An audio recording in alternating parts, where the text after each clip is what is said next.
Hello everyone and welcome to The Lost Mine, a customized D&D 5th edition game played on Roll20.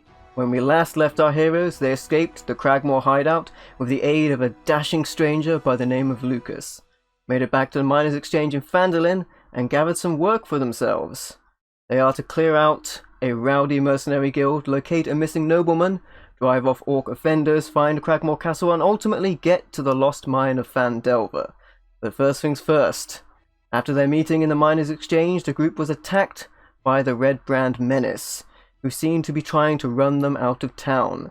The Redbrands were beaten back, for now, and confident enough in the group's abilities, and with a date with Destiny at Greenrest, Lucas departed, leaving our heroes looking ahead to Tresendor Manor, the base of the Redbrand Menace. Conditional upon rest, which you have taken in the Miners' Exchange safely, you are now level 2 and currently moving towards the Tresendor Manor, the base of the Redbrand operations. Exploration of the manor grounds finds it deserted, but with plenty of tracks leading to a stone staircase just off an empty ruin of a large kitchen. At the bottom of the stairs stands an unlocked door with a cellar beyond.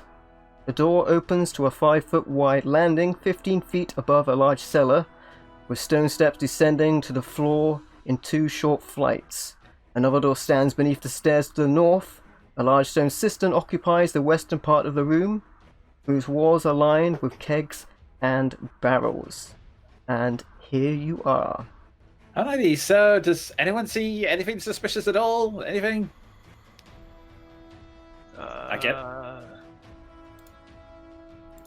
I better have a look around then. From your perspective, at least initially, it appears to be a regular cellar. There is a door ahead by the cistern. Alright, perception checks. Okay, with that particularly fine perception check from yourself, Kit Tor, you do believe there is some sort of alcove to the left-hand side of the cistern. So whereabouts am I, here-ish or? Yeah, it blends in with the stone. Okay. Is there anything actually in the water? You could check the water. I'll investigate and then regret. Release the Kraken! Alright, you look deep into the water. Well, you find a small bag of treasure inside. There is a satchel hidden in a cistern. It's waterproof, and it contains a potion with a red-like liquid inside of it, a clear potion, 50 gold pieces, and a clean set of ordinary travel clothing. It almost seems like an emergency pack, like a getaway pack of some kind. Huh. Interesting. Can I identify those potions? You can do it. You can do a Arcana check. Theoretically, I'm good at these.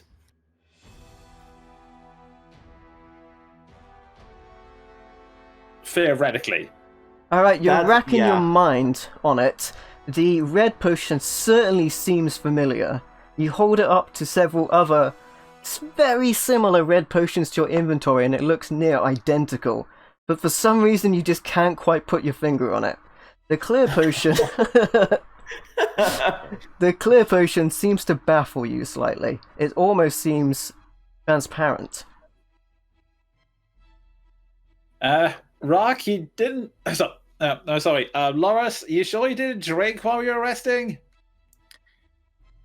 It was a long day yesterday. Find anything over there? Yeah, this weird alcove. Do I see anything in said alcove? You could take a closer look at it. That would be a wisdom check. Okay, so... probably... To figure out the mechanism that might open. You can see the line in the stonework that would demonstrate a door. Okay. You run your fingers along it, but you push it, you pull it, nothing seems to be happening.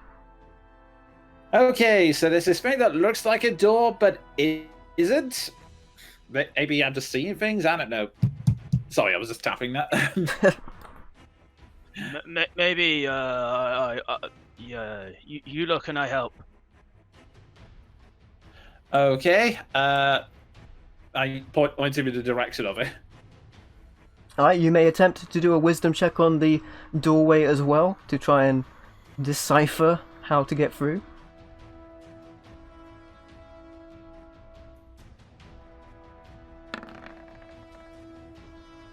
Alright. Nope. Essentially, as a comedy duo, Kit taps it several times. Rat comes along, no, I know how to get through this. Pushes you away, does the exact same thing, taps in the same place. I've already. I guess it's not strength then. Maybe. Did you bring a key? No, I did not have the key. I do have these tools. I found with these tools. Is it worth trying? I'm just looking at it going. Don't see a lock though. There's no discernible draw keyhole it. or lock. Maybe if I draw around it, I'll do something. Can I investigate this little alcove for levers and switches and such? You may do so.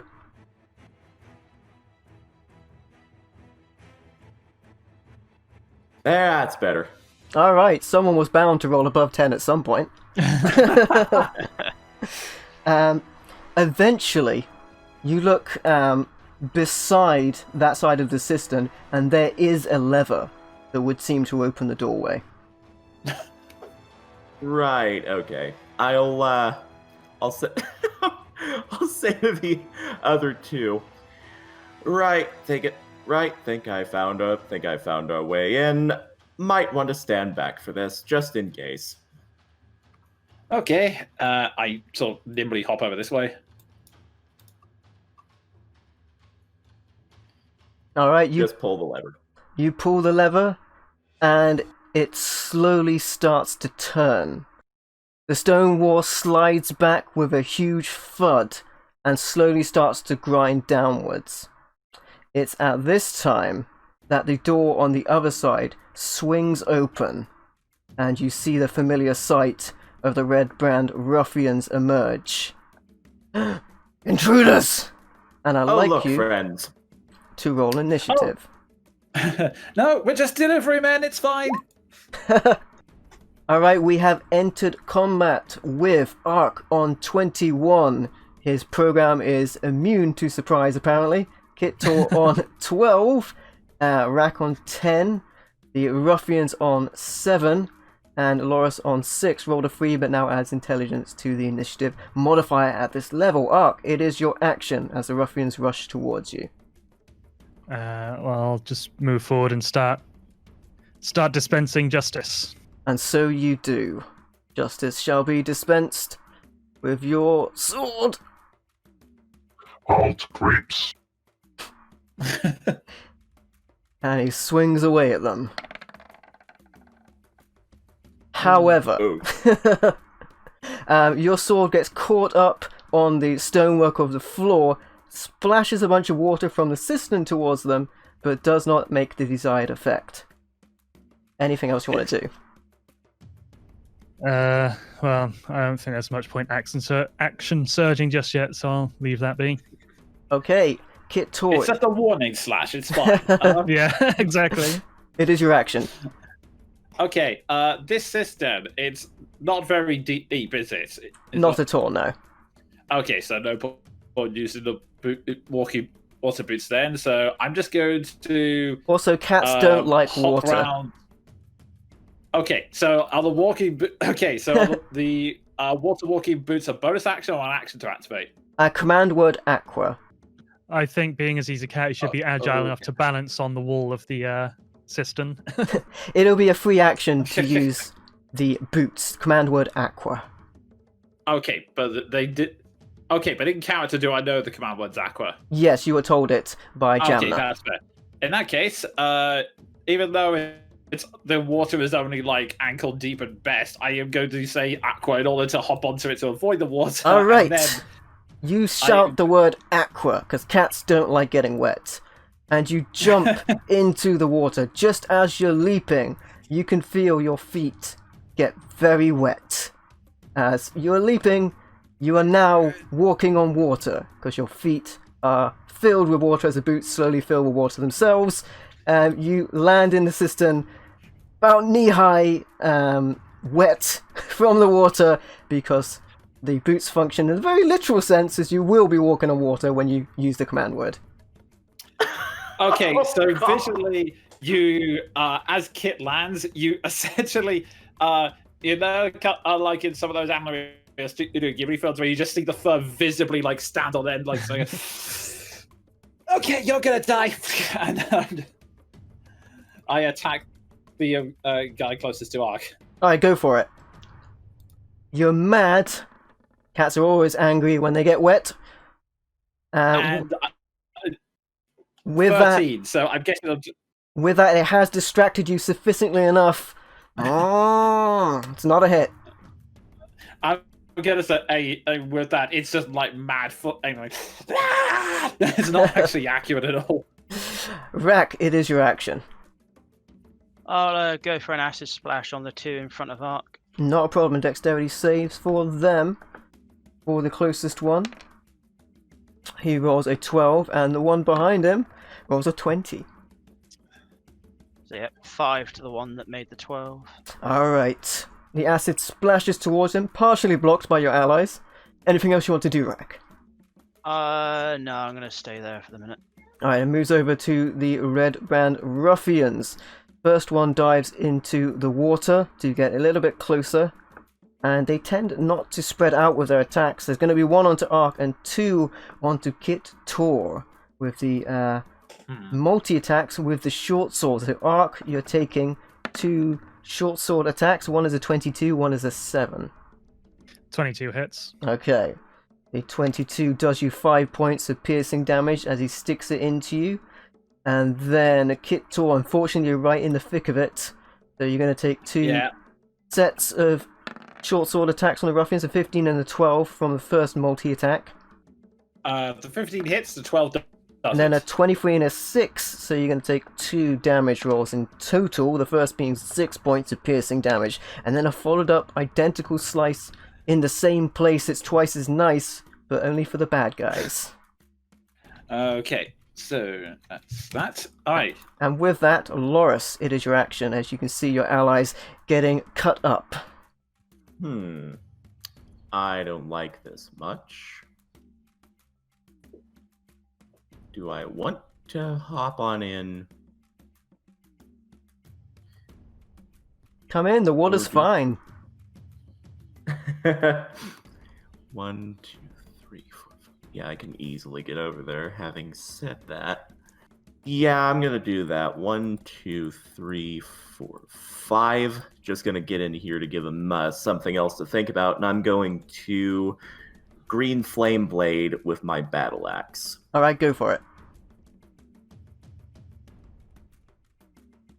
Battle axe comes in to the first Redbrand Ruffian. That is 14. a hit. Okay. Thank God one of us hits. A mighty 3 points of damage, but another 3 points of damage hops onto the guy immediately behind him. Alright, the flame comes across to the next Redbrand Ruffian, singeing the scarlet cloak they wear. Anything else you want to do?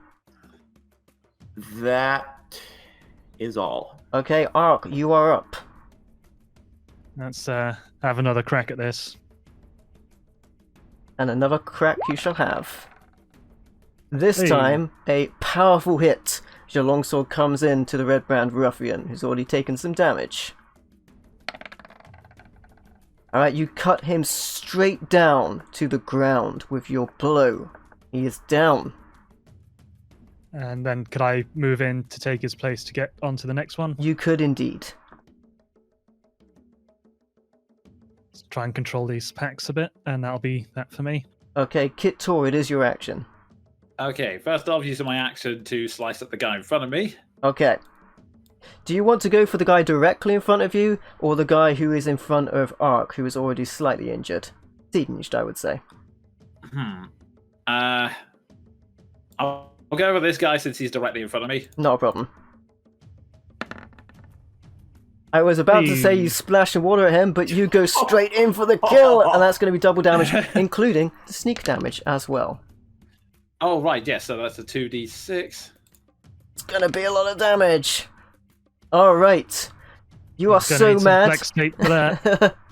You pounce on him like the cat you are, and you claw away at his eyes.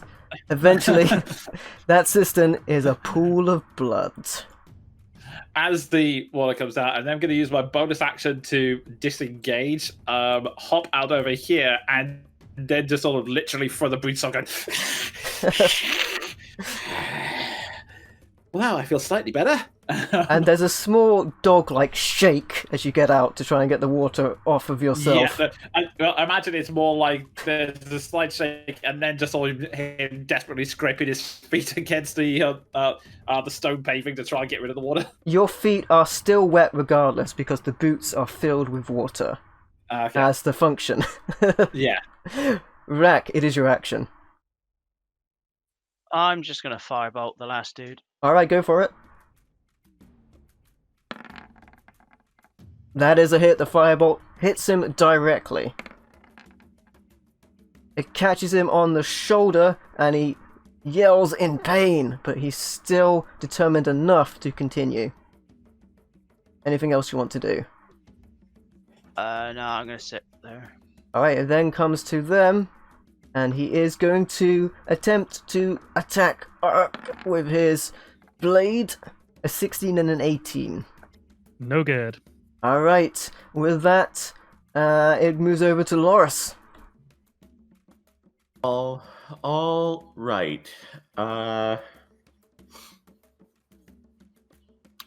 Yeah, I'm just going to circle around here, look at the remaining guy, think, well, he knew what he was getting into, and he's getting firebolted. Alright, he's already badly burnt. Let's see if you can set him afire. Yeah, I'm just if this hits, I'm just gonna see if I can't put him out of his misery with a nice clean headshot. No, I can't. You aim at the head, but he's moving too rapidly for your attack, and it hits one of the barrels in the background. Anything else you would like to do? I'm back on this side with the door, so I'm good. Okay, Ark, it is your action. Let's finish this. Famous last words. And so you do. Blade comes in, but you're just shy as he backsteps your attack, and it hits the ground in front of him. Is that all for yourself? Yeah, I'm gonna keep hold of that action surge because I got a feeling I'm gonna need it sometime later. Kit Tor, it is your action. I'm just going to step up and chuck a dagger in his direction. Alright, you throw the dagger across the troubled water, and you hit. And he's engaged, so that's his doom. Yeah, you do get sneak damage on this. Only the one, though. Alright, you catch him across the side of the face. It goes straight across his face and cuts him something fierce. He's still in it, but only just. Rack, it's your action. If that's everything you want to do, Kit. Maybe move back here, and that's about it. Alright. Rack, you're up. I'll hit him with another firebolt. Okay, the firebolt comes in. And that's a hit. And this time, the hit's true, as he stumbles back into the barrels beside him and slowly flames away. Did we enter through the door they came through? You entered through this door here. Ah, right. They came from potentially another storeroom. Would I be able to see in that? Is the door still open? Yep, we are out of combat now. You can check that area out. Okay. Has the door finished raising up the stone alcove thing? It has opened up as well. Alright, well, before we investigate that, Kit's just literally going to take the boots off, like shake all the water out of them and just go, Okay, you know what? Lesson learned. That's on me. I should have asked exactly how these things work. Remember that next time. You did walk on water. Exactly as advertised. I'll just mutter under my breath, bamboozled again. Indeed. At Alright. least you can get a drink out of it. Hey, yeah. Could I yeah, investigate this room for anything? I guess. You can if you wish. The room you enter appears to be a storeroom that's been a makeshift barracks pressed into service as living quarters. 2 double bunks Bloody hell. stand against the near wall door, while barrels and crates fill the southern side of the chamber. You look around, but your eyes are still covered in water from all the splashing from the previous exchange. I thought you were going to say my eyes fall out or something. Take them out, give them a good wipe, put them back in. I'm going to make a brief perception check to see if I can hear anything on the side of this door. You may do. Perception. Well, yeah, there we are. Alright.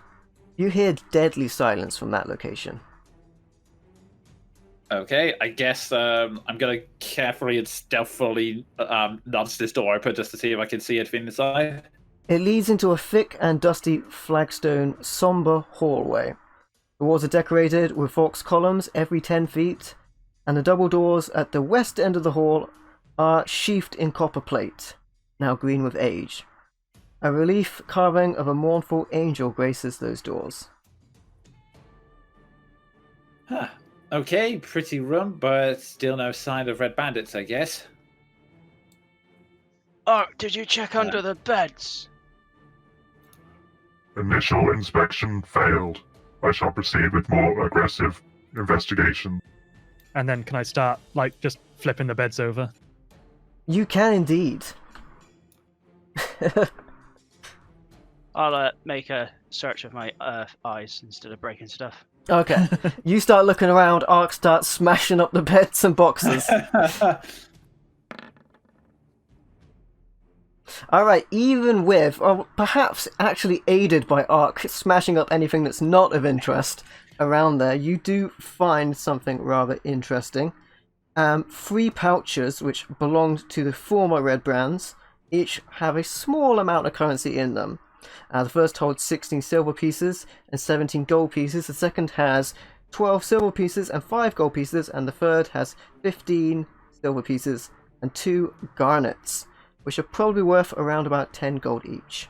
Additionally, there are 3 dirty scarlet cloaks hanging from the bunks.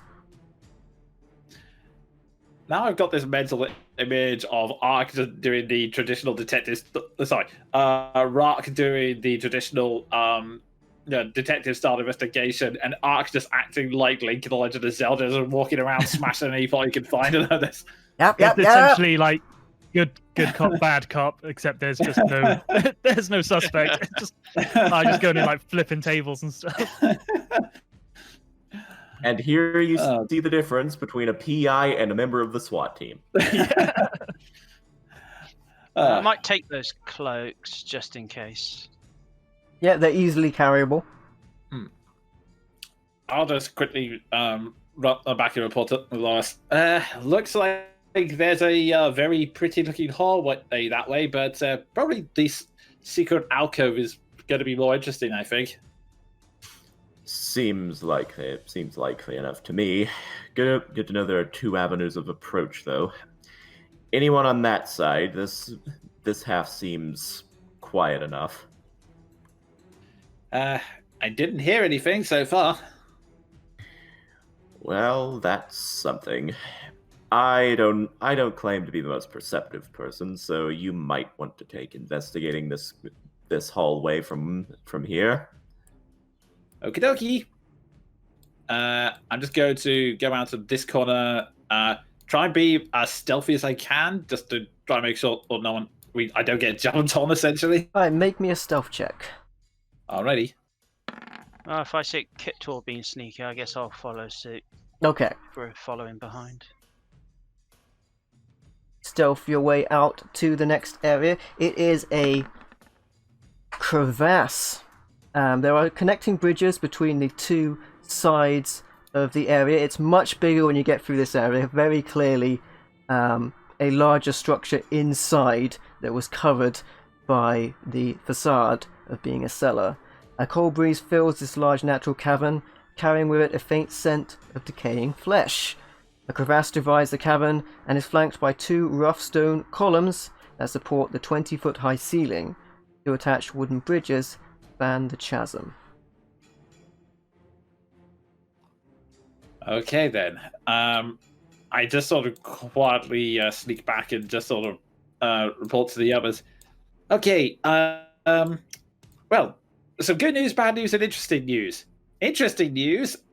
Turns out this place is a lot bigger than we thought it was. Good news, I don't see anyone. Bad news, I smell a lot of dead bodies. I don't think that's good. No. Depends if they're trying to kill us or not.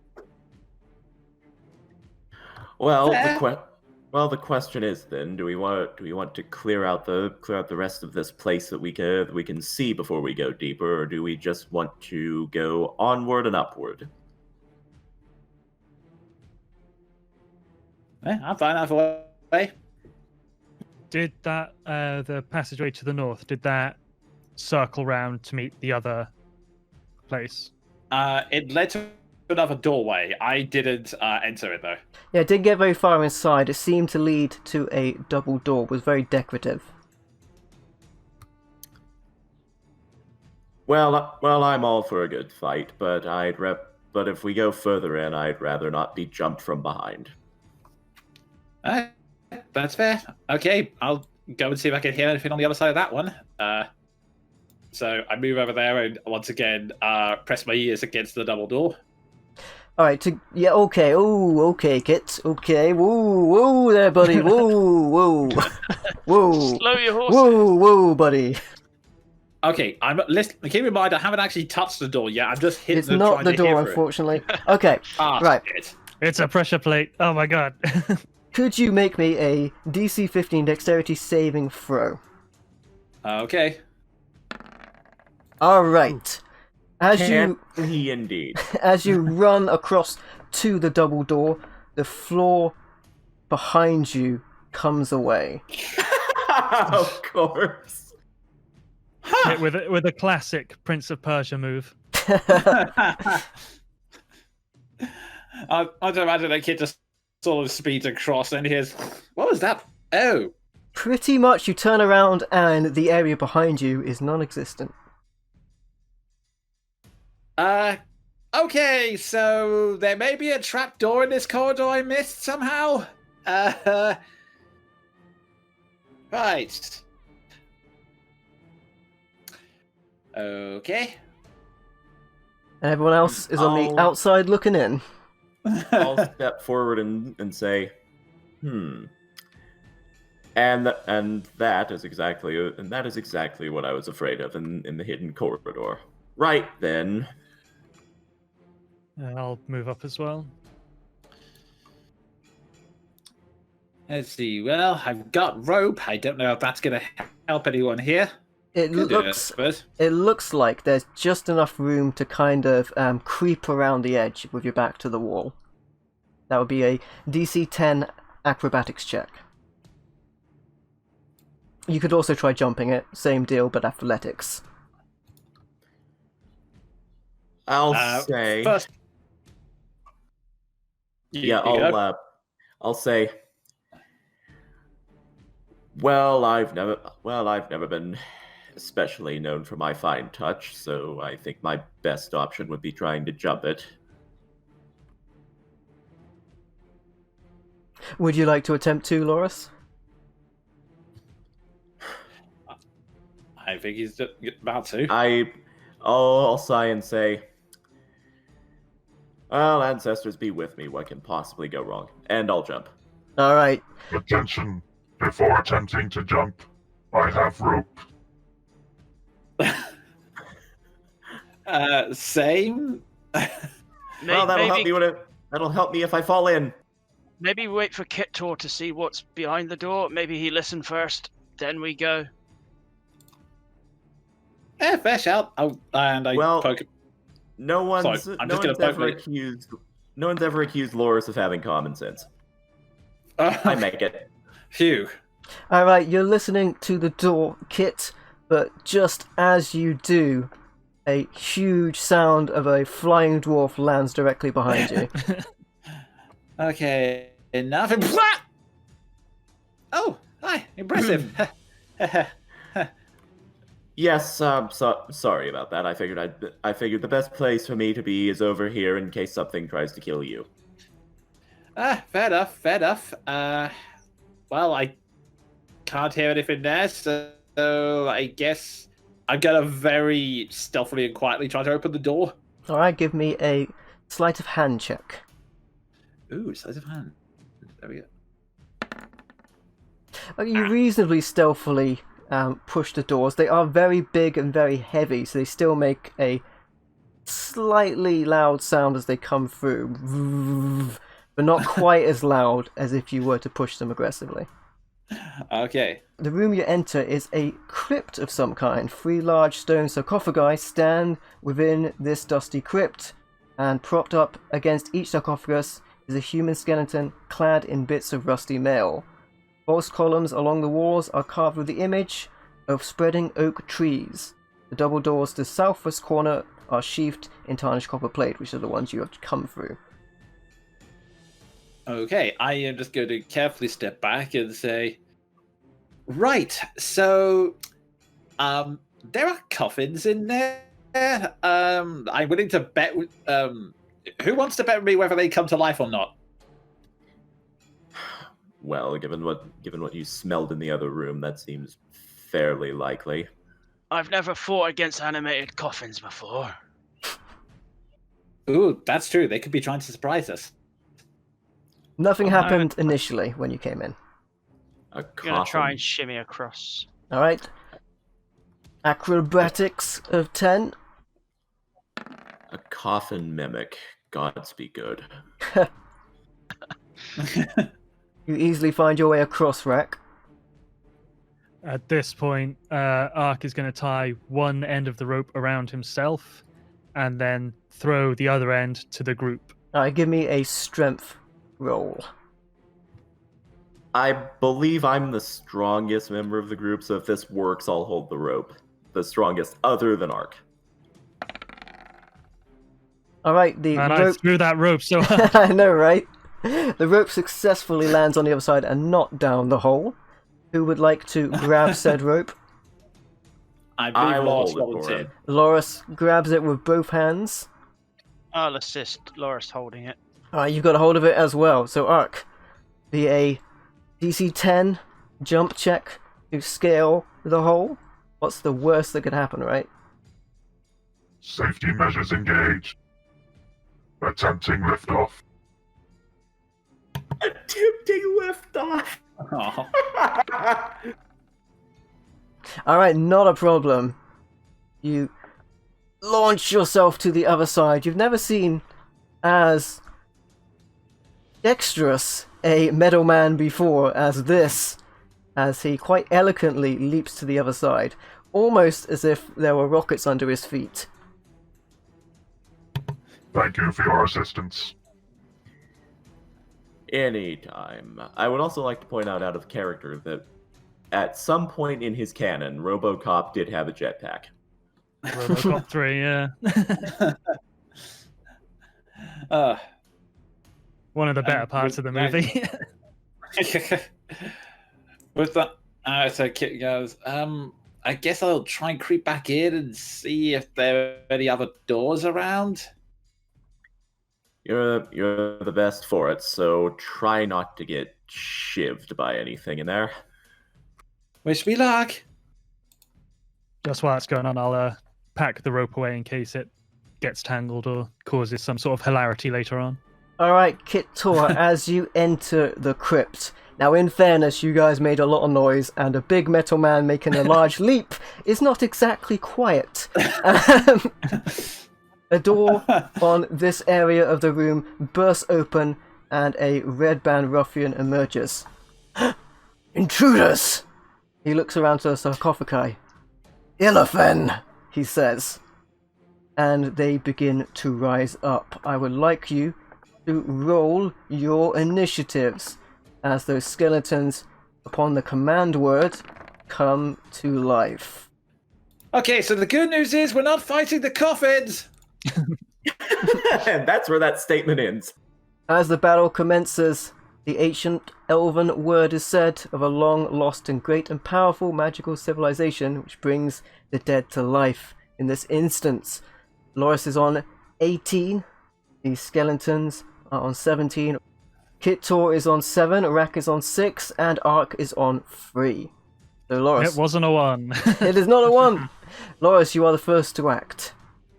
Okay, I'm going to come in, see skeletons, be both mortified and also, as the follower of a lawful good god, deeply offended by this, and I'm going to engage. I'm going to engage one of them with some manner of cry about ungodly monstrosities. Green flame blade. Okay, go for Things it. are about to get Maldrath up in here. 21. That is definitely a hit. 8 slashing, and the green flame blade, since nothing else is within 5 feet of it, is pretty much just for flavor. Alright, you hack off one of its arms as the swing comes in. Anything else you want to do? That'll be me for now. Okay. The far skeletons begin to show signs of life. They reach up with short bows, pull back on the strings, and 2 of them shoot them. And the only viable targets are Loris and Kittor. So Loris, you're taking 1, Kittor, you're taking 1. That's fine. So Loris, you got 7, Kittor, you got 14. That just misses. Alright, and for Loris, Huge whiff in my case, obviously. you are directly next to one, which is going to swing its short sword at you slowly at a 12. Shield up. And then finally, you are greeted by a Redbrand Ruffian, who will also strike at you with a multi-attack with a short sword as well. That comes in at a 22 and a 13. Yeah, the 22 hits. There's nothing I can do about That that. comes at you for 7 piercing damage as he stabs into you whilst you're distracted by the Walking Dead. It then That's my life lately. goes on to Kit Tor. Okay. First off, I am going to move up to this guy and stab at him with the short sword. Stab him! Go for it. 14 for the armor class. Oh, for feck's sake. And you are just shy as you come in. You get a sight of the dreadful dead, and it definitely puts you off. Alrighty, and because I'm put off, I'm going to use my bonus action to disengage and move swiftly out the room. Not a problem. Orak, it is your action. I'll enter the room. And I think at this point I'm going to break out a thunder wave. Alright. Alright, so there's your cube. Yeah. You could get all of those guys. Yeah, I'll go for that. Alright. The thunder wave comes out. It is tremendously loud as well. The sound of thunder echoes through the hallway. Constitution save for the Redbrand Ruffian. Of an 18. I heard, as it were, the noise of thunder. And then for the undead, 2 of them get caught in the blast for a 4 and a 12. Yeah, it was 7 or 3 for the guy that saved. Okay. That damage blasts apart the near skeleton and throws back the far one. It also ruffles up the Redbrand Ruffian. Anything else you want to do as you call forth the power of thunder to strike your enemies, like a heavy metal front cover of an album? Since I've got no other use for it, I'm going to use my sorcery points as a bonus action to get my first level slot back. Not a problem. Cool use of your sorcery points. Ark, what would you like to do? We'll see, hear the commotion and move into the room. And so you do. There's quite the amount of commotion going on as battle has ensued. Scanning. 3 targets detected. Only 1 life sign. Curious. And then I'll move in to attack the bandit. Go for it. The longsword is ready, and the attack incoming. However, Oh my gosh. there's so much static electricity left in the room that it temporarily shorts your circuits, and the attack command could not be executed. Interference detected. Anything else you'd like to do? No. Okay, Loris, you're up. All right. I've taken a hit, but that's no big deal.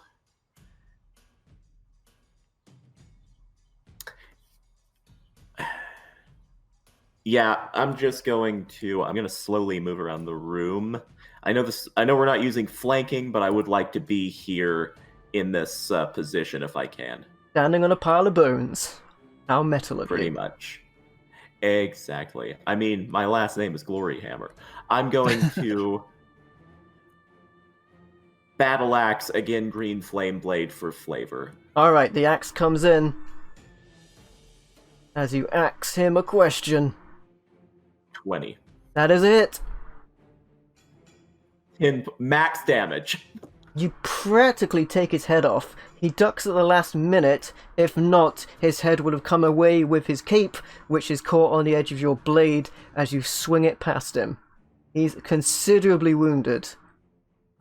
Alright, cool. That's me. Okay, it then goes to them. The skeletons once again use their short bows. It's going to go towards Ark and Loris. Loris, you're taking the first one at a 23. Again, I can't do anything about that. And Ark a natural 20. My goodness. Son of a gun. So for Loris, you are taking 6 points of piercing damage. And for Ark, you are taking 12 points of piercing damage as it hits you right in your vulnerable components. Ebe. Oh, my vulnerable components. The Red Band Ruffian, who was almost taken out completely by Loris, will go attack him with his short sword. He gets a 16 and a 12. Highest one is 1 below my AC. Okay, and he calls out, "Get in here!" Another ruffian emerges from the room and makes his way to Ark. He comes up, pretty much sees the giant metal man. What the? And then just swings. Oh boy. He gets a 19 and a natural 1. Oh, the 19 hits. Okay. He stabs you once again in your vulnerable parts, and then he falls over to the ground with that natural 1. Kit, it is your action. Okay, I am going to move in and yeah, I can move up and stab this guy. Why not? I know he hit, but I'm just imagining the first guy's so surprised he comes in, clangs his sword on Ark, and then just... That is unfortunately a miss, Kit. Okay, I am then going to use my bonus action to disengage and duck back out of the room. Not a problem. Rogues. Rack, it is your action. I'll acid splash the 2 Redbrand. Sorry, I have to make the joke. Do you want to go in or do you want to stay out? Because make up your mind.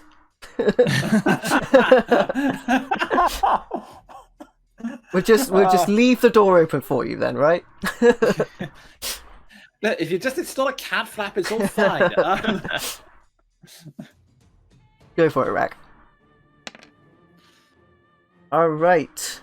The acid splash comes in at the ruffian again. Yeah, the pair of them. Okay, he is going to attempt to dodge away from it, which he does not. And the new ruffian also does not. The acid comes in, melts away the face of the heavily injured ruffian to the point where he has no head, where the axe did swing, and then the downed ruffian on the ground takes the acid on. He puts up his arms to block himself. He is cowering as he does so. Anything else? Just like, The coffin's tall enough to take cover from by. They're about medium height. You could take cover behind them if you were directly next to them. Yeah, I'll do that and take cover from the skeletons. All right. Ark, is your action.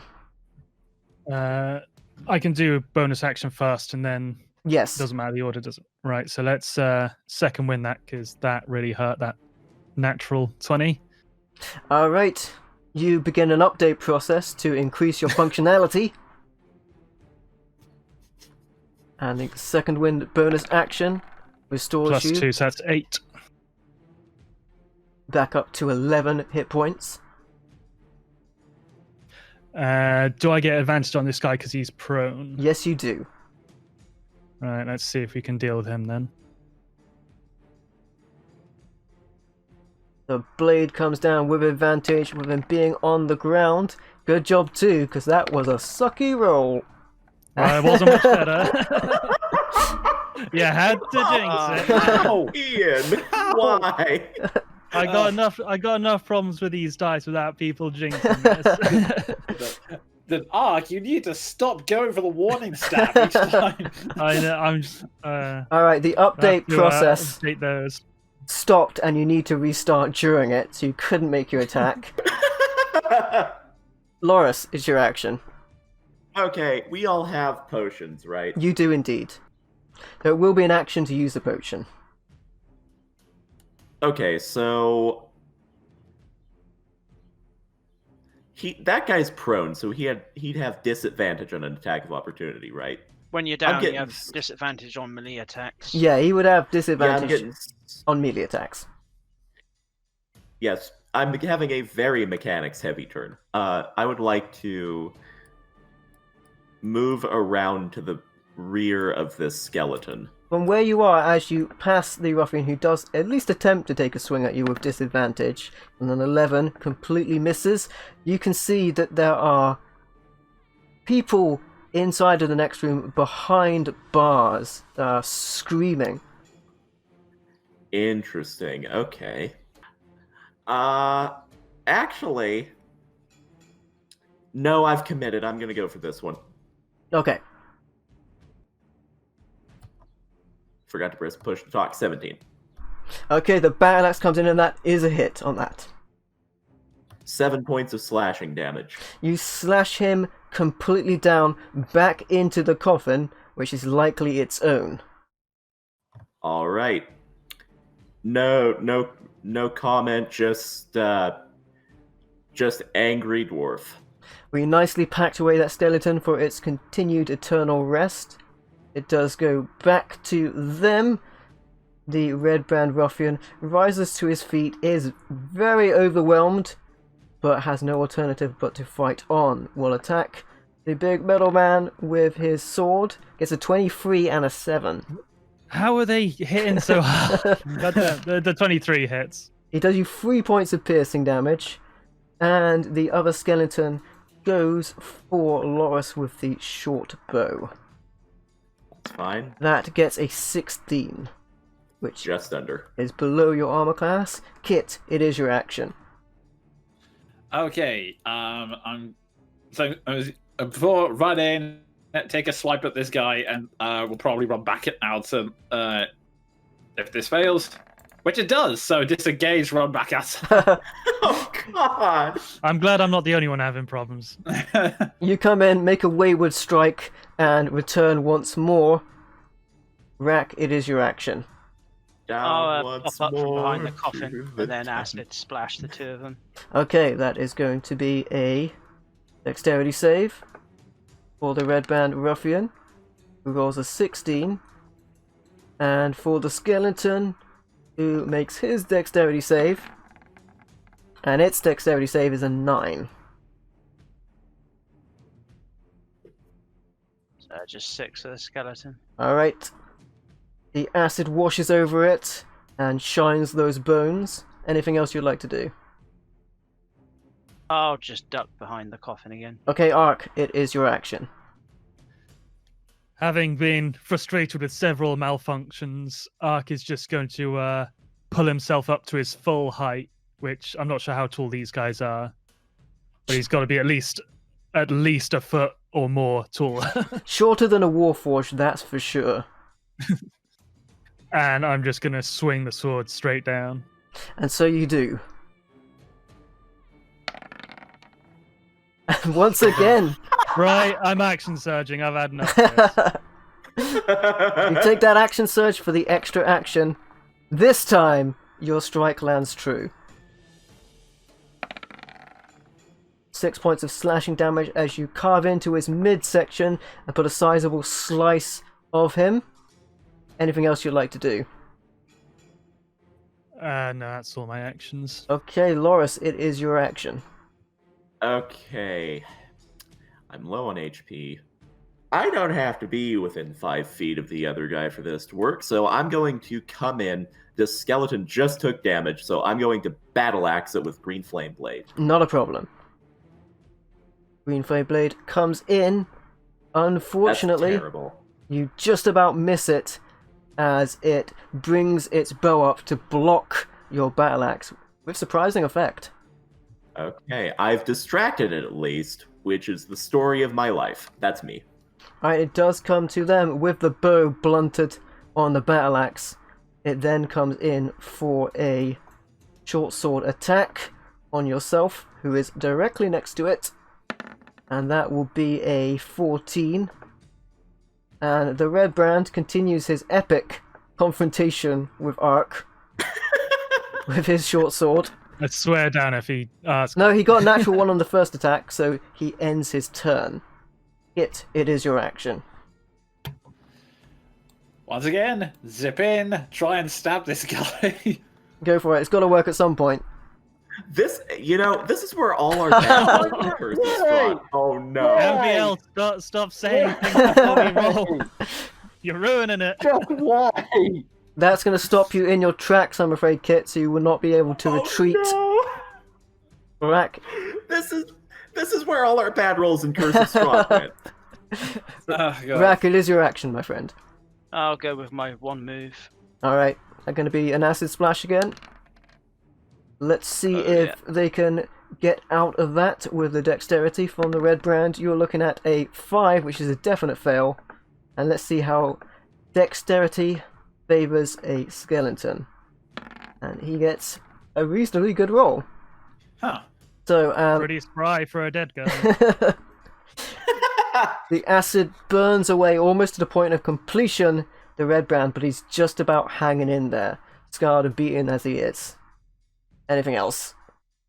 Nah, that's me. Okay, Ark, it is your action. Termination protocols engaged. And let's finish this, hopefully. See if you can put an end to this fabled encounter. And yes, that There is a we go. hit. Thank I God. do not believe you can roll an amount that will not dispatch this enemy, as the blade comes down in between their shoulder blade, and with a certain amount of anger for a machine, you continually thrust the blade down into that section until his body partially splits in half. It's a bloody mess. Anything else, Ark? No, that'll do. I'll just admire his handiwork. Alright, Loris, it is your action. Okay, this situation has turned around greatly to our advantage. I'm just going to plant my battle axe in the skeleton, I hope. Okay, make your attack. Oh, Jesus. You certainly plant your battle axe, but firmly on the ground, unfortunately, as you swing wide and miss your target. Anything else you'd like to do?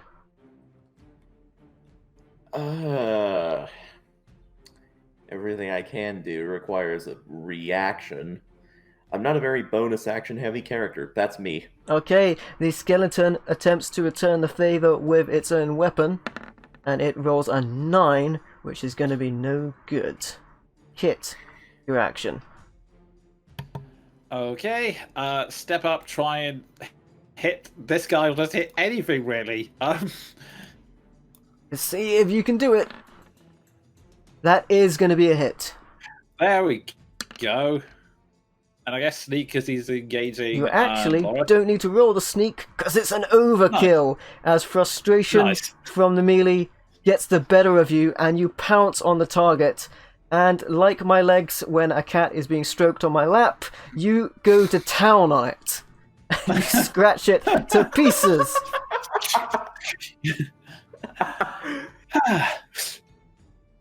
Well, that's that done, I guess. You just hear Loris mutter as he stows his battle axe. Unholy grave defiling. There are people in the next room, behind bars. And with that said, we are going to take a short break. Our heroes have best of the odds for now, but stick around to see how things turn out. Don't go anywhere. We will be right back.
Alright, we are back. Welcome back to the Lost Mine.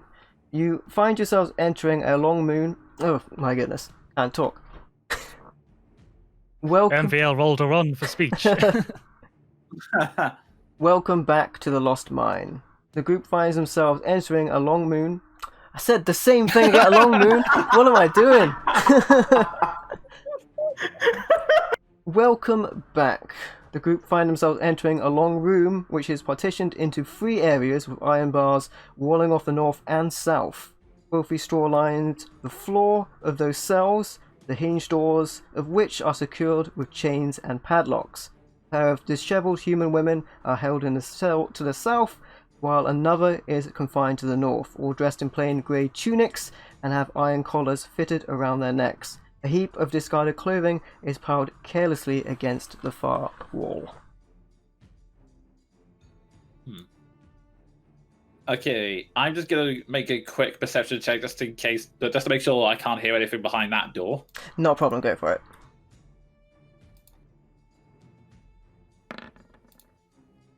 You hear no sound from the door. You think you can hear sobbing from the cell area. Okay, so in that case, I guess we don't know the first area to visit. And while Kit's going in there, I would like to down a potion. No problem. You had 6 with the one you found from the cistern. That brings you back down to 5 potions. So many potions. I'm the one who failed to identify the potion in the cistern, so I might as well take this blow for the group. I will drink that one. Alright. Your arms, legs, and head fall off. No, it is a regular potion, just like the rest of them. I was half expecting that. To be fair, you never know. There is, of course, I'm back up to the other unidentified potion. You make your way into the cell area. You can see the small woman. There's 2 children and a woman with them, who is comforting them. Now, Nissa, don't cry. I think they're not with the Redbrands. Oh yeah, we're definitely not. I'm presuming that since you're behind bars, you're not as well. Never mind, don't question. I'm just gonna try and see if I can pick this lock here. Thank you, incredibly observant cat creature. I'll add while he's doing that.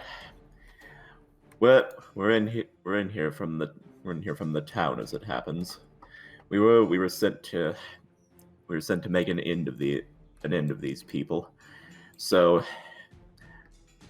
though you have no idea who we are, and I know it's likely difficult to take us at our word on this, you can trust us. As you say that, the lock clicks and is removed. DC 10 on that. They weren't particularly expecting anyone to break them out. Thank you. I'm sorry. It's been quite an experience, full of loss and. Well, my name is Mira Dendra, and my husband was a former member of the Redbrands, but he had a change of heart, and he was murdered for defying them. My daughters, Nasa and Neela, and I were taken in the night. I wish I could offer you some sort of reward. I can't offer you money. Oh, well, I'm personally fine without a reward. Just, well, I was in jail for a while. It's not a nice experience. Okay, I'm just gonna try and get your daughters out now. I'll add. Believe. I suppose I can't speak for the other two, but I expect nothing of unfortunate people. If you happen to know where we can find the leader of this place, that would be grand, but I don't expect that. As the other lock is effortlessly removed, well, perhaps I can help you. They did talk carelessly. Suppose they didn't expect us to make it out. They said they held prisoners and gold for some sort of ritual. That was a way off. But I did hear talk, whilst captive, that there's a wizard that runs this place, and some large furry creatures were sent to work for him. And I heard they were hired by someone named Black Spider to scare off adventurers. And those undead monsters were some sort of gift from a place called Old Owlwell.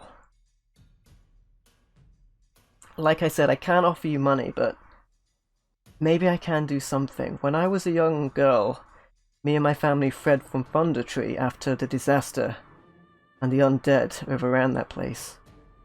We had an alchemy shop, and inside there may still be a case containing an emerald necklace hidden beneath a section of shelves. I dare never return for it myself. But if you decide to explore there, it's yours. Have that and my thanks, freeing me and my daughters. Whilst they're doing that, I'm just going to take up guard position in front of that door in case anyone decides to burst through.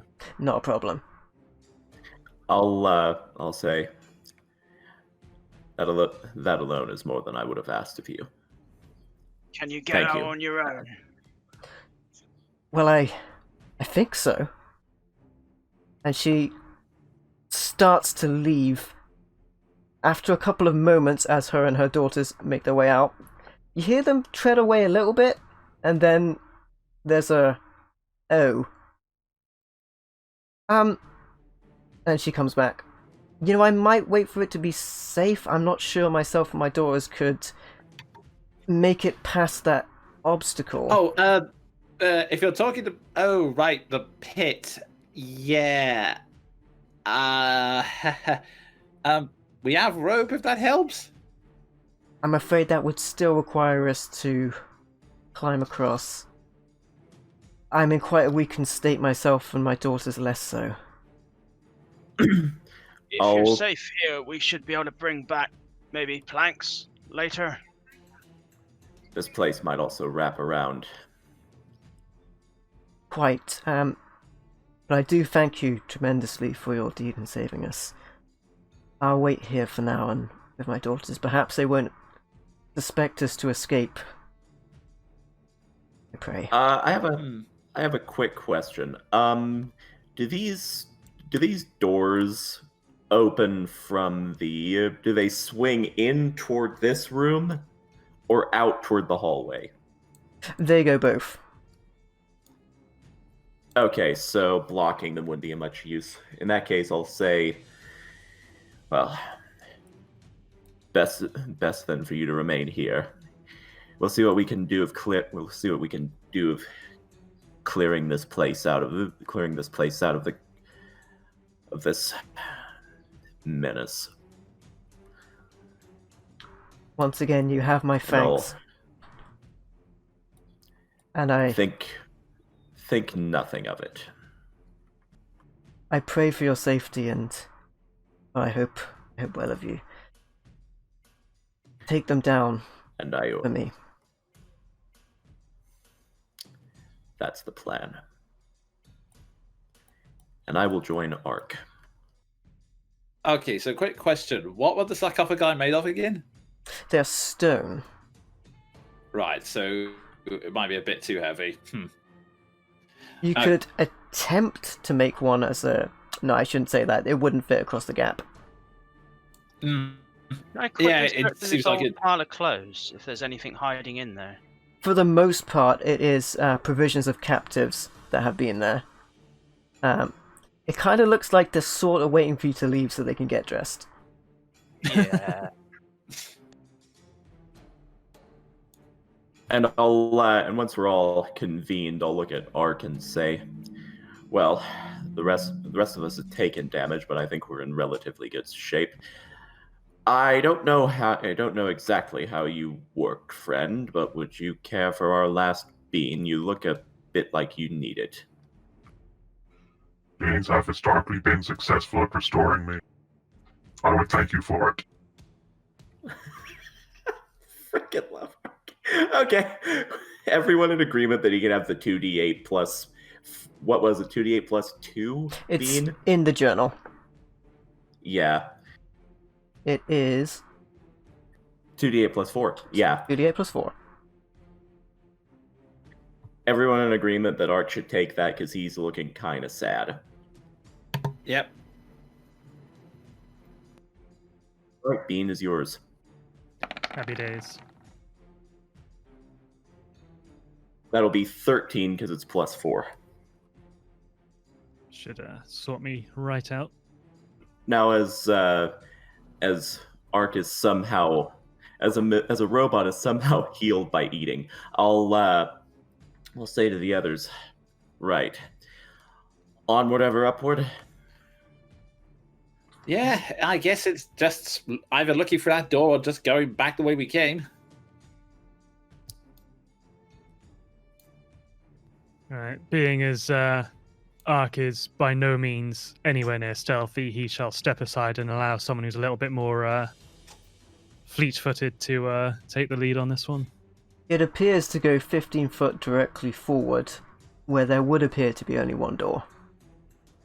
I will walk up and just sort of... I'll slice of hand check to just sort of slowly open the door. You do so, it creaks loudly, Damn it! but opens with no issue to a room that appears to be a sort of armory. Racks of wooden weapons line the walls of this chamber, including spears, swords, crossbows, and bolts. A dozen dirty red cloaks hang from hooks by the door. I'm just going to walk out to the others and say, looks like there's store of weaponry. Don't know if we want to do anything with that or... I'll say, well, as Ark put it, historically there's been a trend. I'm going to move into this passageway, and can I investigate for any hidden doorways? You can indeed. The cloaks are a mix, so some are hooded and some are not. You could certainly attempt to hide yourself with them. I discover nothing. Oh, and Whilst Loris is investigating, he's running his fingers along the wall, but not really finding anything. Alright, I am going to pinch one of the hooded red cloaks just in case. Okay. The room itself holds 12 spears, 6 short swords, 4 long swords, 6 light crossbows, and 8 quivers holding 20 crossbow bolts each. A veritable small armory. Well, that'll be handy to sell on later. I'll reappear and say, doesn't seem to be any wraparound entrances that are less obvious. Guess it's a matter of heading back now. Okay, let's go. With that in mind, you're going to make your return journey. How would you like Over to? the pit. Yeah. How would you like to tackle the obstacle? Is there any dirt in the hole at all? Is it all stone? It appears to go down, leering upon the edge about 20 feet. Stone construction. The ground itself is also stone. Oh, shimmy across. Right, DC 10. Acrobatics. Okay, unfortunately, Rack, that does not meet the requirements as you start to shimmy your way across. And you are immediately distracted by errant thoughts and take 8 points of bludgeoning damage as you fall to the bottom of the pit trap. I found the bottom! Good work. Your mind was consumed by how deep it was. You suffered a slight case of vertigo, the dizziness sent you down. All right, I'll peer down. Can I see him, or is it too dark? You down can't there? see him yet. Okay, I'll say. Oh, well, buddy. How would you like to do this? Shall I go across and pull you up to the other side, or shall I just do it here? I think probably the other side would make the most sense. All right, let's see. If Just I can don't navigate fall this. on top of me. I'll try my best. I'll move to the Ark other. will just take this time to tie a rope to himself and offer the other end to Loris if he's already going to go over there. I'll happily take that. I'll nod my I'll nod my thanks and say, "Thank you kindly, metal friend," and I will make my athletics check. Okay, you go. As he does that, I'd like to just plant my feet in case something tragic does happen. Okay.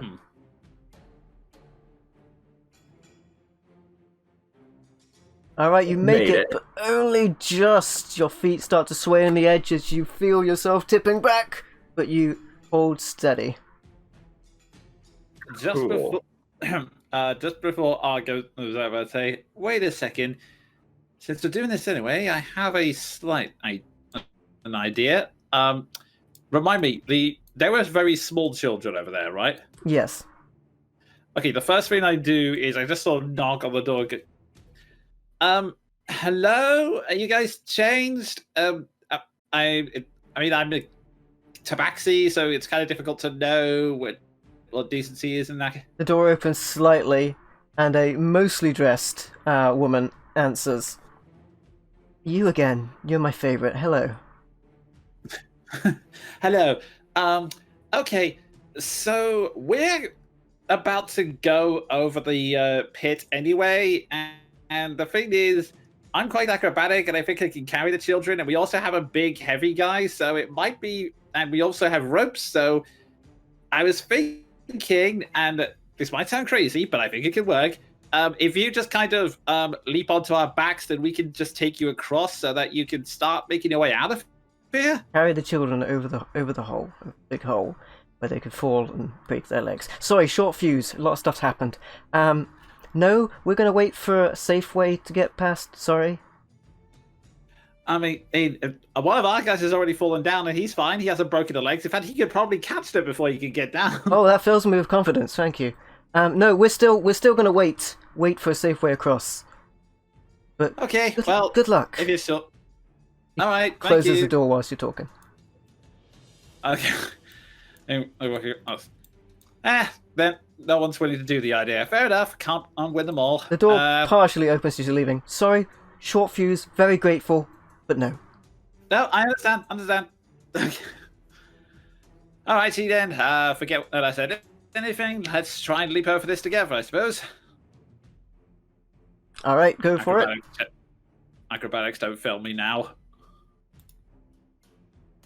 Why is it always pit traps that are way more efficient than monsters? All right. A pit trap with Historically. spiked shields at the bottom. The ultimate Oh enemy. god! Oh god! Don't even speak that into existence, Ian. You partially wall run across it with your cat-like reflexes and easily make it to the other side. You're 2 across, 1 in and 1 out. We're the hokey pokey. I guess it's my turn. I'll stand back for you. I'm not sure if other people should hold on to the rope as well in case I do go down. I can just imagine it be like, I got you! Whoa! I'll say across. I'd offer to do what you did for me earlier, but I think you dragged me down in a heap. Preparing for secondary takeoff. And I'm just gonna go for it. Okay. Alright, not a problem. Almost with the effect of a slight amount of rocket beneath your feet, you hover across easily to the other side. Robot go. Kind of like a Okay. Tony Stark Iron Man, a little hover. Graceful. And with that, I'll rummage around in my own adventurers pack and say, right, that's all of us. Look out below, Rack. And I will toss him the better part of a 50-foot rope. The rope lands directly on your face, Rack. I'm guessing he's got hold of the other end. I was about to ask. Well, I mean, I've still got a rope tied around me. I thought that you'd just throw that one down. Either way, I shan't hold you to your wording of throwing the rope down itself. Yeah, the end of a rope. That's what I meant. I know, Thank you. I know. I'm guessing I need a climb check to get out. You do, DC 10. MVL's using like genie rules for like wishes. So I was like, no, you said the whole rope. Damn that Wishmaster, that's not what I wanted! I was going to say Wishmaster. You easily make your way I out. want it to be beautiful forever, not the weird ice sculpture thing. A beautiful ascent there, Rack, with the form of Ark maintaining a post for the rope. It's sort of. I just imagine it's sort of like attaching a lead to the back of a car and pulling him out. I mean, I was going to make a joke about having sort of like an eyelet or some sort of like just mounting point for like ropes. No cable. I was thinking more that they put the rope on Ark and he turns his head and slowly his lights of his eyes flash red. Beep, beep, beep. He steps back. Yeah, that was my mental image too. Either that or have like a chest cavity with a harpoon gun like Hermes in Futurama in that episode. Okay, with that, I'll say, right. That's navigated. Hopefully for the last time. Well, And, we need to do this one more, otherwise we're gonna leave that family to starve. I was thinking rather than jump over, we find something to cover the damn thing. Oh yeah, that makes more sense. Anyway, That leads you back out into the cellar itself where the secret door was opened. oh, is that a dragon? Anyway, let's move on. You guys want me to take the lead again, or does anyone else want to have a go? Well, just as we're walking, because it occurred to me, so I guess it'll occur to Ark as well. Observation. That woman seemed decidedly against leaving despite being a prisoner. Curious. Well, I tried talking to her. She seemed convinced that we were all going to fall into the pit and break the legs of her children, which, understandable, I guess. I mean, I kind of agree. Honestly, I would take my chances. I mean, if anything, it was probably going to be our legs that were broken, if anything. She definitely wanted to leave, but when she saw the trap, that's a big jump for a commoner, especially for children. And Kit-Tor didn't exactly talk it up when it came to it. He's too honest, that's his problem. one of the few times where Loris might have been the better option. This happens so rarely in his life. He'll add to the conversation. She seemed eager enough. She seemed eager enough before she saw the obstacle in her way. We are better trained than common folk, if nothing else. Okay, that bed's too small. Never mind, we'll find something else. It's Saying also those beds are broken into pieces. Oh, right, yeah. Okay, that rules out that. I mean, there should be plenty of wood there to like do something. I mean, I'll to your question though, Kit, I'll say in any case, I feel that if there was nothing in there, but the smell of death the previous time, it may be best for Ark and I to take the lead on this. Fair. Alright, so how would you like to proceed? I suppose. Did you pick up a cloak? Would you be able to disguise yourself? Because I don't think any amount of cloaks are going to do anything for me. I picked up one on the hood, yes. I'll say. And also, I should mention that Rock found a pile as Yeah, well. I believe Rack has 3 as well. Yeah. I'll say in that case, Rack, just in case we happen into a situation that we can finesse to our advantage, could you pass me one of those cloaks? I'll hand one over and then I'll put one on myself. Excellent. And yeah, I'll let Ark take the lead, and the plan is to play him off as captured goods if we run into anyone. Shall we have him If anyone asks, you're mighty bugger.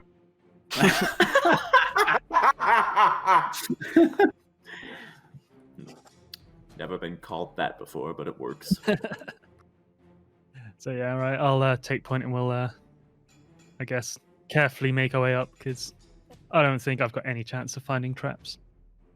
No problem. It leads around to the crevasse once more.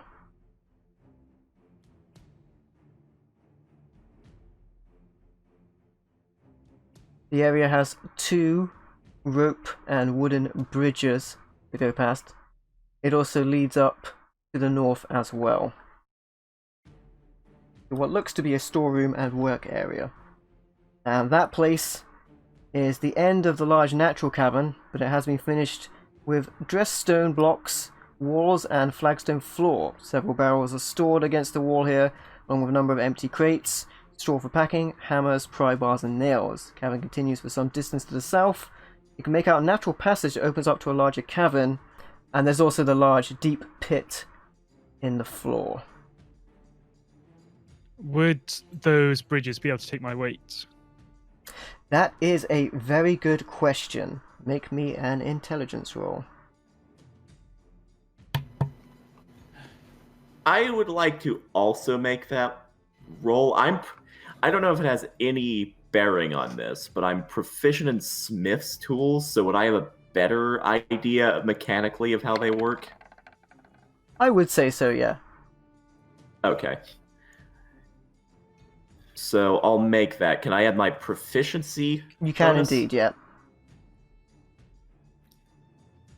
Meanwhile, Kit's just looking at that bridge going, would it be easier to... That'll be a total of 10.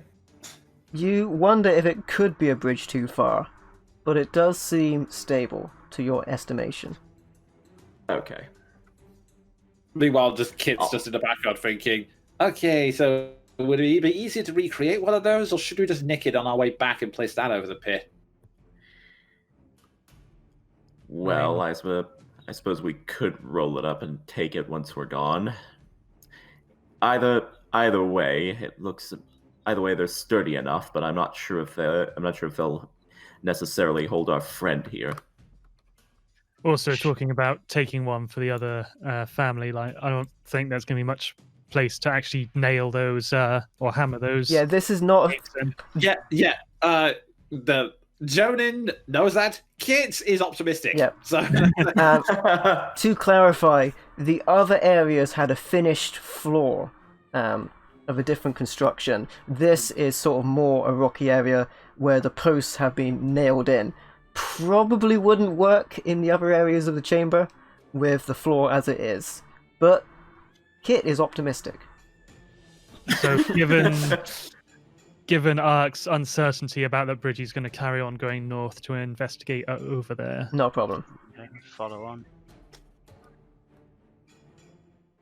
Yeah, I will hop across and then just sort of try and see if I can hear anything from down the passage here. Alright, make me a perception check, Kit. You effortlessly skip across the bridge.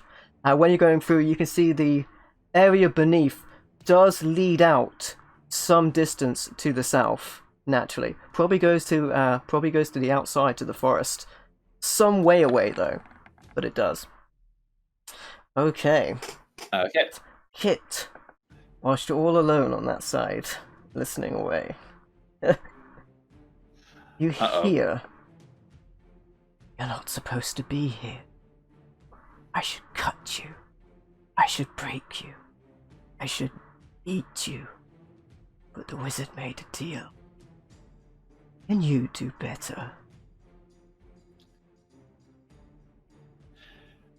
Okay, for clarification, is it down to the south or is it directly behind me? You feel like it's coming directly from the back of your neck, like it's in your head. Hackles up. No one else reacts to this perceived whisper. Okay. Honestly, you shouldn't do any of those things, really. Just generally because I think that's a very bad thing to do. And who are you exactly, anyway? Oh, I'm not very interesting, but you are. Tell me something about you that nobody else knows. I would like you to make an insight check. Okay.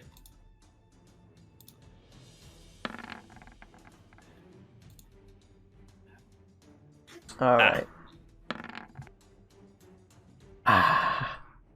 You used to be captured by the goblins. How interesting. Tell me more.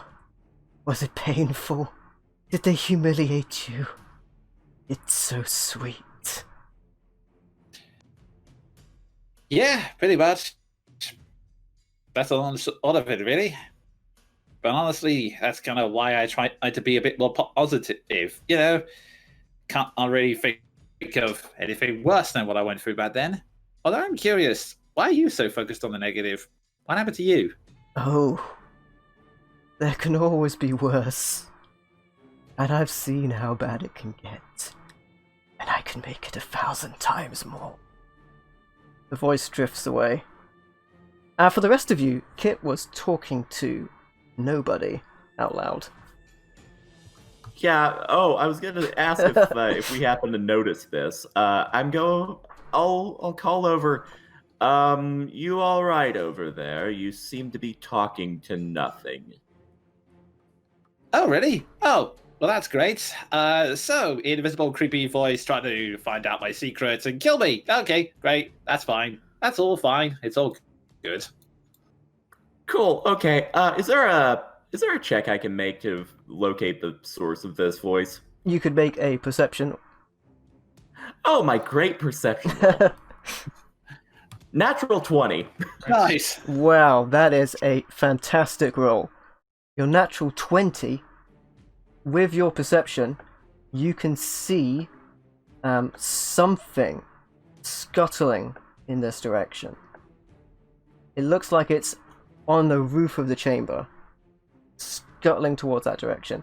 With the natural 20 as well, you can hear the muffled sounds like crying in that location.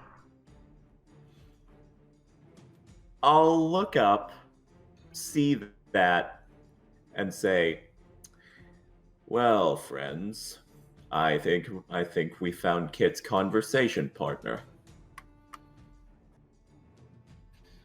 Oh, goody. Maybe I could try and get into lighting up a bit. Honestly, all they kept talking about was making deals with people and killing me in viciously brutal ways. I can track this thing with my eyes now, right? It went around the corner this way. Interesting. Well, one way or another, I think it's something that needs dealt with. That woman we freed mentioned something about the bandits keeping a creature to guard this place. I will carry on going north. All right, And then could I investigate that room? you could indeed. I'll assist. Perception checks or investigation. You can check that room. All right. With that, you are able to locate what appears to be a secret door. You can see a secret door here and here. Also, where did the creature scowl off to, just for the record? This direction. Okay, gotcha. Listen checks near the first closest secret door. You can indeed. I guess I'll listen to the other door, I guess. You're pretty familiar with the sound of stone, having fallen upon it several times. Oh my gosh. It's a cold embrace. Oh, Hello, dankness, my old friend. Nothing revealed Know from... how to open the door. You could make an investigation check. You're pretty certain that... Well, I should say. The last door was opened by a secret mechanism that was to be found. Alright, you're just about able to, since you know what you're looking for. There's a secret lever in this location and in this location. All Legend of Grimrock up in here. Should we I open would one over advise here? we do one at a time. Yeah, start with this one. And I'll open the door nearest to me. Okay. That reveals a staircase descending down. Interesting. Guessing we're going to stay on this level for the moment, so we'll open the other door. Yeah. It leads back around to the armory. I see this, just... Of course it does. We can go tell the prisoners now, and then they can get out. Yes, there is that. So I guess I'll quickly go and do that in a minute. Not a problem. They are, when you arrive, they have come out into the coffin room and are pretty much, out of curiosity, just examining the remains of the room. Although the woman has attempted to put the remains of the ruffians somewhat out of sight of the children. There were plenty of cloaks there. I'm sure she could just like, quietly throw them over. Oh, they're just sleeping. Looks at this one, sleeps in his own blood. What about the ones that are skeletons? No, they've been sleeping for a long time. They're very tired. How on earth did you get here? We found a secret door. You'd have to go over the hole. That's fantastic news. Yeah, I wish we found it sooner. Yes. I fell in the hole. Me too. You fell in the hole? No, I wish you'd found it sooner. And perhaps... Never mind, sorry. It's been a tough couple of days. Just out of curiosity, can I hear that from there? Am I too far away? Yeah, I'm imagining you've met up. You can hear all this. Could I insight that? You can indeed. I mean, Oh dear. God. I mean, he's had a long day. yeah, you've had a long day. It sounds on the level to you. Seems perfectly reasonable. Well, I mean, I guess I just believe them.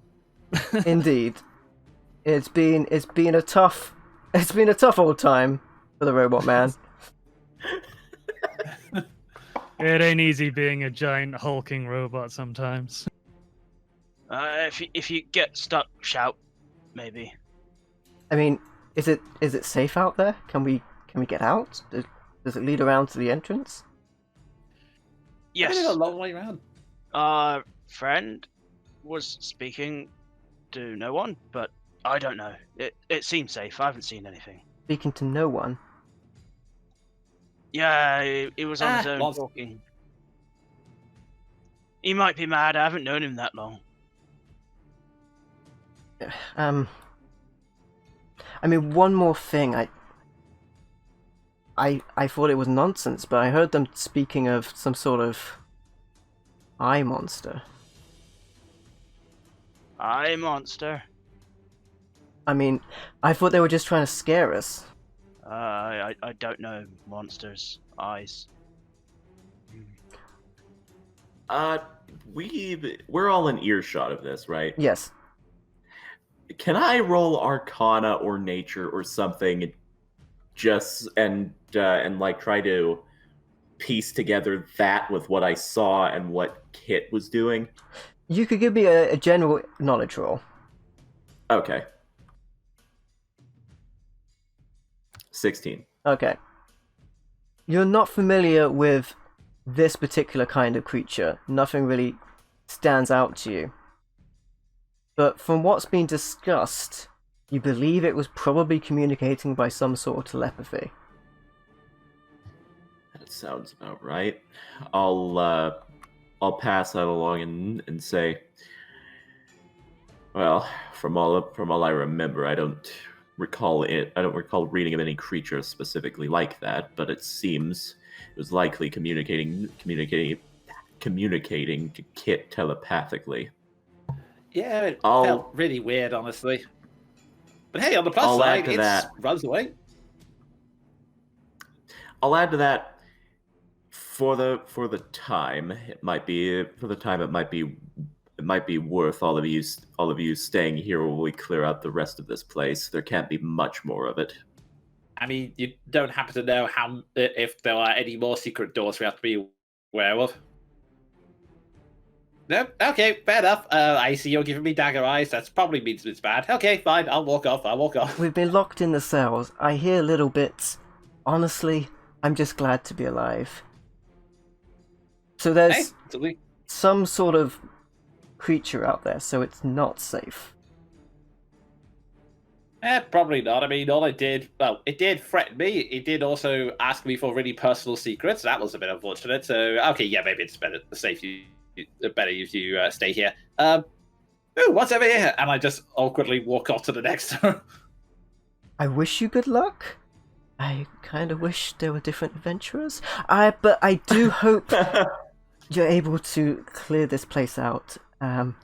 Otherwise, we're just going to have to make a run for it. But thank you. I'm going to go back in the cells now with my daughters and try and stay safe.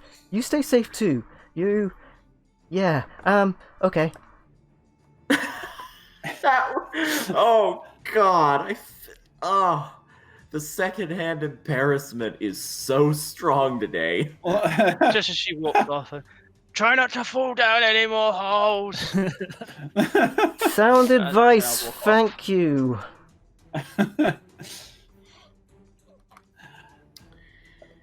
Okay. See it, secret entrance. Then I imagine they've had a stunning level of overconfidence. So I can't imagine they expect us to go to meet them by that route. Even though Ark is a cold, unfeeling robot, I'm really disliking that woman. He's been through a lot. Her husband was murdered, and they got locked And in a these criminal. cells. And incompetent heroes have come to try and save them. I'd We're argue saying that point. constant, just unfortunate. I'd argue that point but I'm playing Loris, and Loris's whole shtick was being a joke. Well, let's have a look here. Oh, there appears to be a gigantic rat. As you make your way back out, there is a rat at the top of the stairs looking at you. Hello. It peers Is it? up at you, closes its eyes for a moment, and then opens them again and continues to peer at you. Can I pull out a bit of food and see if it's interested? You can indeed. Make an animal handling check. Here, ratty, ratty.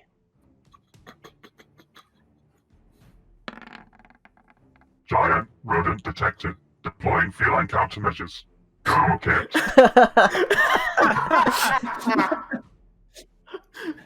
Thanks, but no.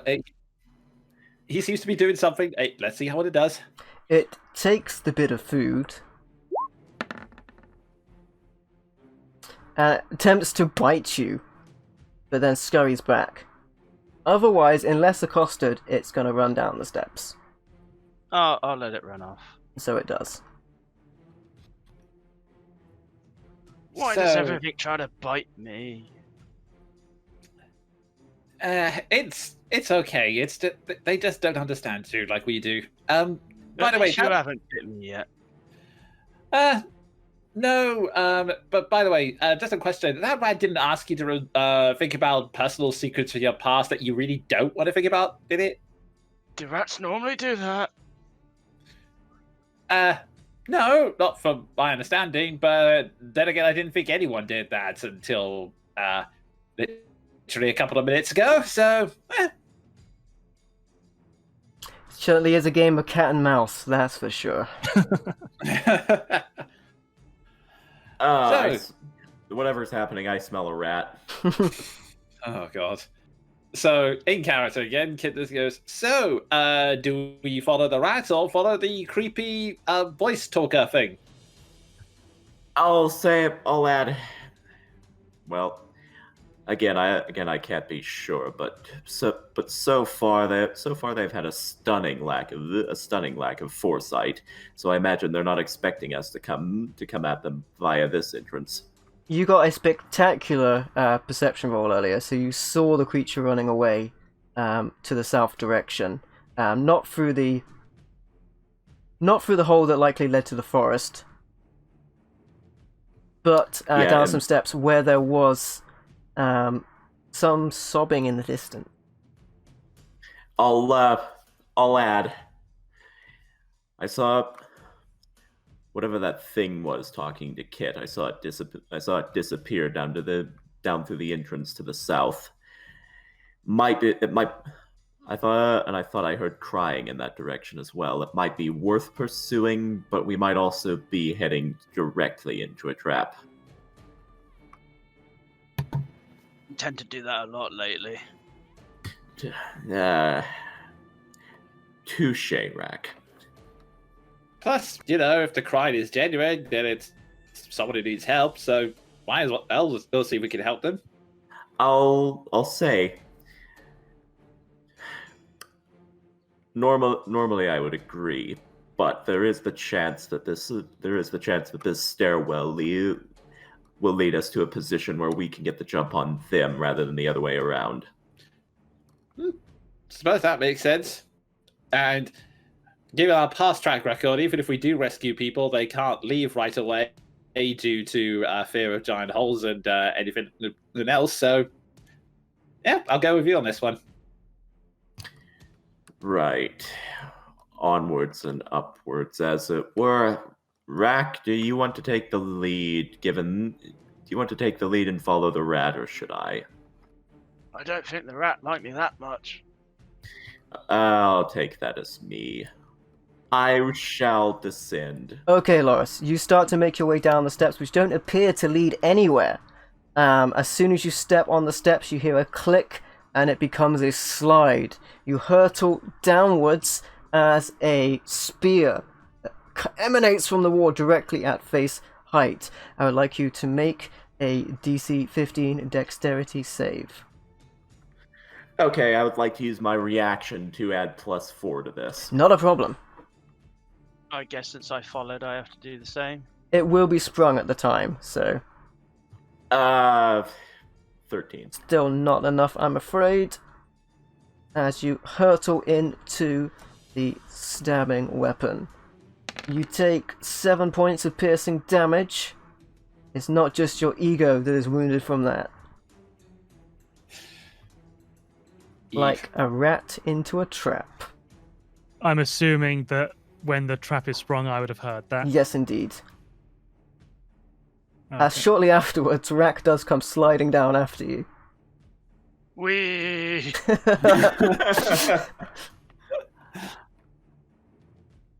Well met, Rack. Ow. You look a bit hurt. I am a bit hurt. Trap detected. Deploying recovery rope. And I'd just like to throw an end of the rope down. It's not a tremendously steep incline. They are able to get out if they wish to. It appears to be a dead end. I'm gonna make a check, because obviously that rat went somewhere. You may do. There is no trace of the rat. Yeah, would that be an investigation? I'd like to make one also. You can indeed. Difficult to get your bearings Kit does narrow. from where you are, yourself included, Loris. You're currently examining the spear that's directly in your face, as Rack seems to be touching it and pointing and prodding it. Meanwhile, Kit just narrows it, moves his eyes and goes, "Clever girl."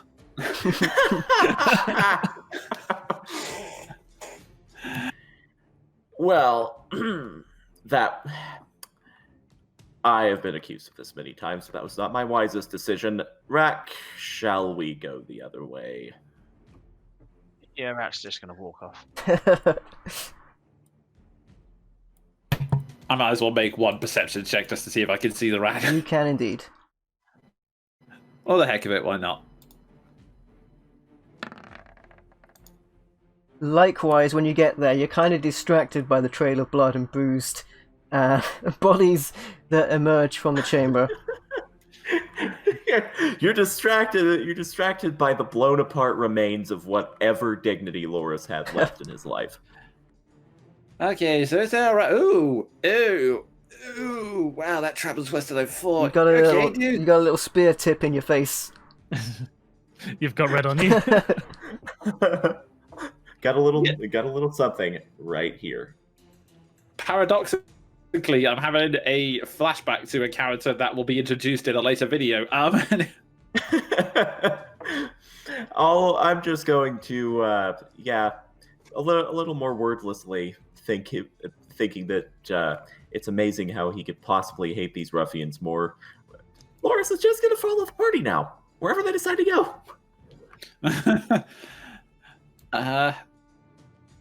So, Loris, would you like to lead the way to where the heck that creepy spider thing went? I'll tell you what. I'll point you in the direction and hope for the best. Okay. Also, did anyone else just leave Roll20? Or... Yeah, I did as Yeah, well. looks like I'm all on my own. Yeah. Suddenly, Yeah. you find yourselves isolated, all alone in the darkness. Okay, no, the webcams are reconnected one by one. That was bizarre. There you go. Many a bizarre sight have been seen in the Redbrand Hideout. Anyway. Yeah. Okay, so yeah, I'll at least head forward and point the party in the direction I saw the eye creature leave. You get across the bridge with no issue whatsoever yourself. Kit will easily spring across it. Rack likewise follows along. Not trusting the bridge, I will just try to leap across. Not a And problem. Hopefully, in the event that I fail, I will land completely, safely on the bridge. Make me an athletics check. You were wise to do so. It most likely would not hold your weight as a warforged, and you leap across to the other side. Good call. I mean, it's hard to get a depth of a perception of like how deep that thing is, but it would probably be quite damaging to 20 foot. take Yeah, and unless it, it would hurt. yeah, It would hurt. let's not do that. Okay, so and now as we recede, Kit goes, okay, so do we want the meaty one to go forwards, or do you want me to try and sneak down again? Although he did get the jump on me last time. Check for traps. Oh, right, yes, should probably do that. So I'll go to the top of the stairs and do that. Likewise, it is a staircase that leads down. I don't trust this. Alrighty, investigation. You see nothing untowards. However, as you do investigate, you do hear raised voices from the door to the left. You think you can hear, in kind of broken comment, roll around like a dog. Lick the floor, Droop. Lick it.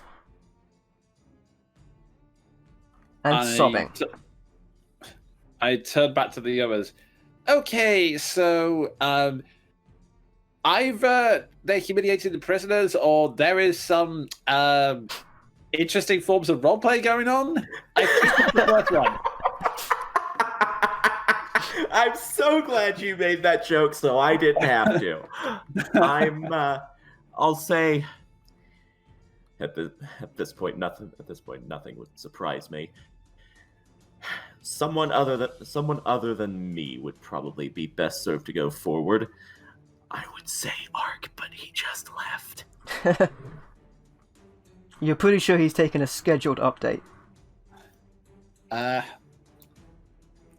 In that case, since charging in might not be the best idea, I'm gonna quickly change cloak so that I'm in the red one. Alright. Make me a disguise roll. Down. Can I just get a quick recap? Have we found some people's? We've happened across the door, and we happened across the door, and we heard an exchange that led Jonan to think that either they're humiliating a prisoner on the other side of it, or something very kinky is going on. Fair enough. Ark just reset from a scheduled update.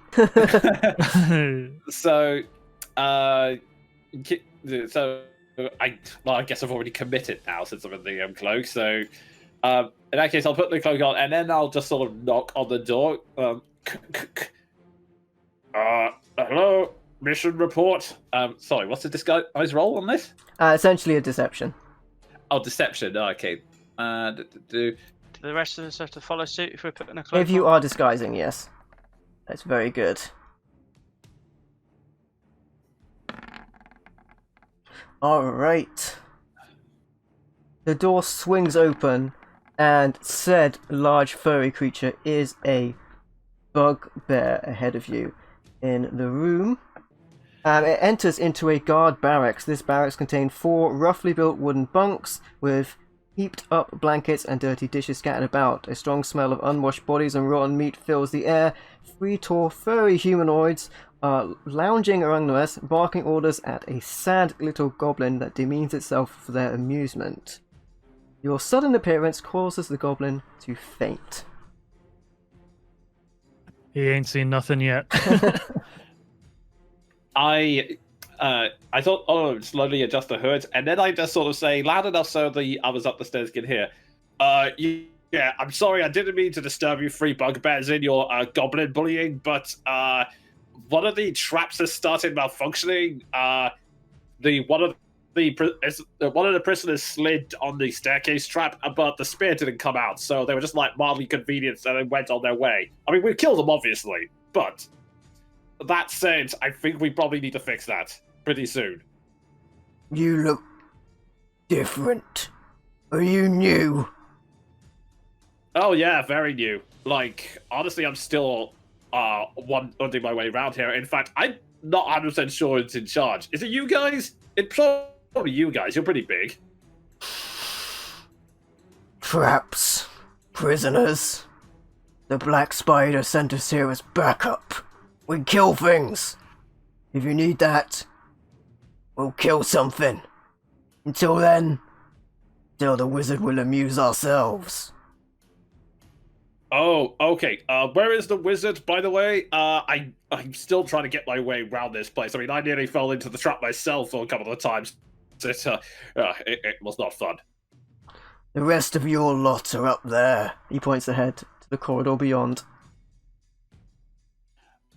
Oh, okay. Right. Well, thank you. Have fun with your little goblin friends. And I'm just going to slowly close them. As you do, he walks up to the goblin, bashes its face in the ground. Now lick the ground! The door slams. I close, go back to the old one and go, okay, I don't know how much of that you caught, but there are three bugbears. Not sure what they're quite do with that goblin, and the wizard's apparently around there. They're backup, so it depends on whether or not we want to get the backup out the way, or if we want to get the wizard done first. Well, well, I'm not in the best shape I've been in my life, so dealing with the backup has its own charm to it.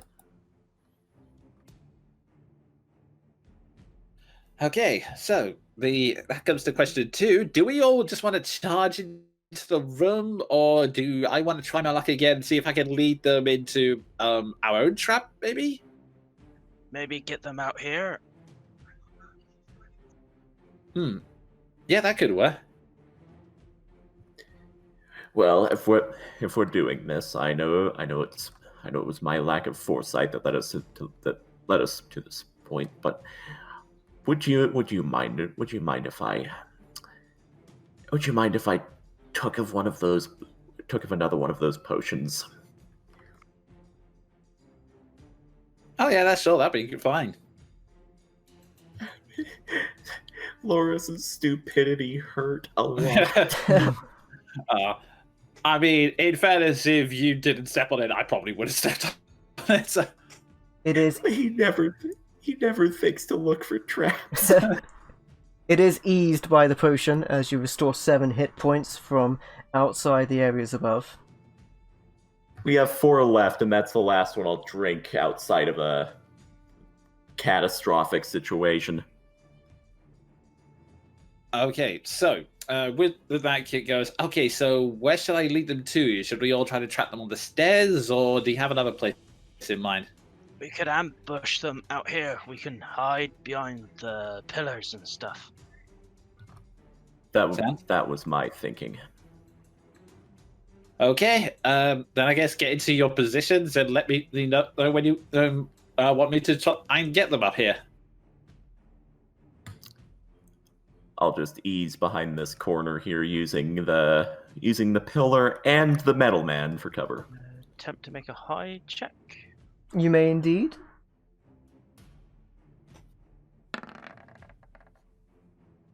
For what it's worth, I'll attempt to stealth as well. Pretend I'm like a stalagmite or something. Or This is going to be a stalactite, whichever. disadvantage, so... Kittor, you make your way down. You can see Rack push himself up against the wall. Well, there's that. And Ark freezes in place with the idea that their vision is probably based on movement. I mean, hopefully they have like 0 peripheral vision, so it'll be alright. I'm guessing I can see Ark, so I can probably point out he should hide better. Honestly, I don't think there's anywhere for him to hide.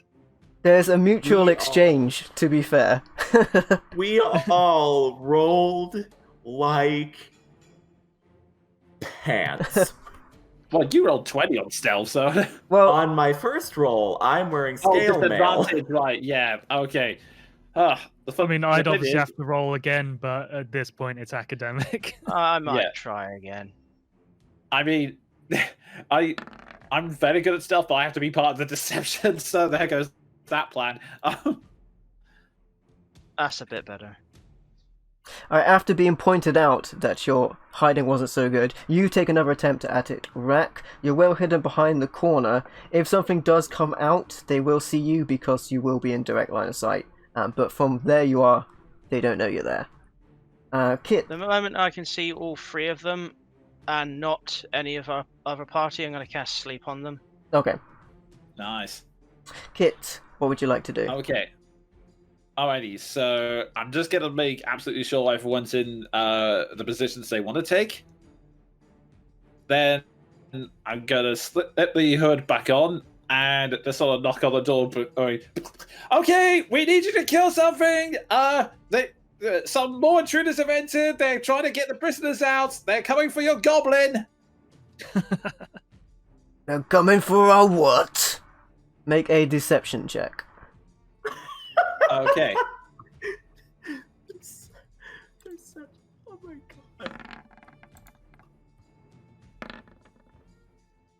god. They believe it! What? This thing? Well, they can have it! He picks up the now very unconscious goblin, as it probably came to when he slammed its head into the ground, but then knocked out from natural purposes thereafter with continued abuse. The first bugbear comes out with the goblin in hand. He's about to make his way up the steps. Better get back up! And he begins to barge past you. Okay. What are you going to do? I am going to move in that direction. I am going to I'm going to, if I can, shuffle up this way, and then sort of say loud enough to go in here. And wow! I thought 3 of you would be enough. Are you sure you're gonna need more? Make a persuasion check. Okay. Pride's on the line for them. Fair enough. Yeah, we can take them. Forget the Redbrands. You've already failed. We'll do it. Yeah, we kind of suck. You guys, though, you guys are amazing. Then straight up the stairs here. I'll get out of your way. And I just shuffle back here again. Alright, they do come up.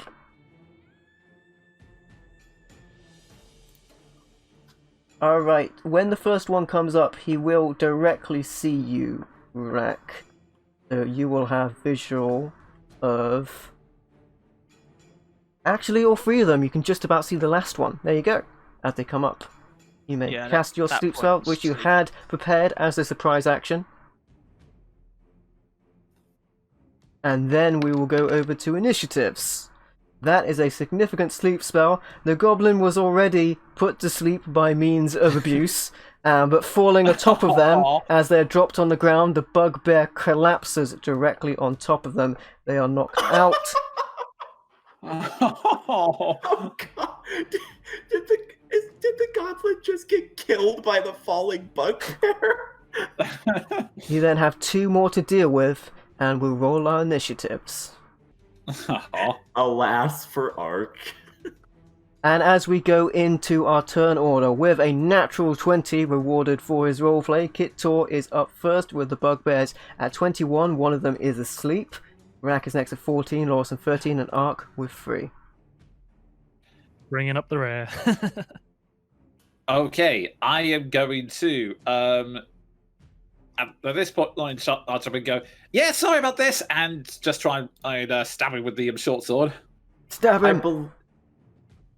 I believe since Kit deceived them, does he get a surprise attack?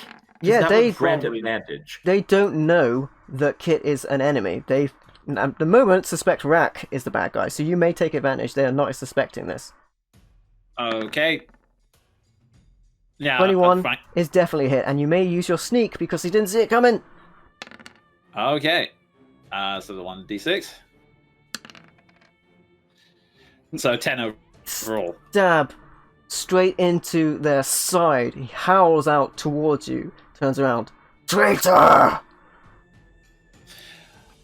Well, yeah, sure, why not? And I'm just going to use my bonus action to disengage and dash back in here. Okay.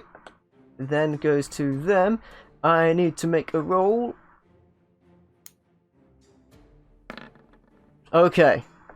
The door to the north bursts open. What the hell is this? "Urgh!"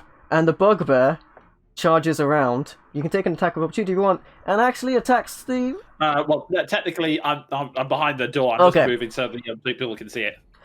The bugbear runs around and actually attacks the ruffian. That worked out even better than expected. Oh my And that wasn't even God. intentional. Play of the century, Cat. Play of the century. That is a hit, and it is the first round of combat, so he will use the surprise attack and the brute for an extra dice of damage. Oh my God. He's gonna squash this ruffian. Oh my word. Alright. Oh God, it's like Doom. It's monster infighting. Okay, so the Morningstar damage is 14, and then he's dealing an extra 2d6 on top of that, which will kill him outright.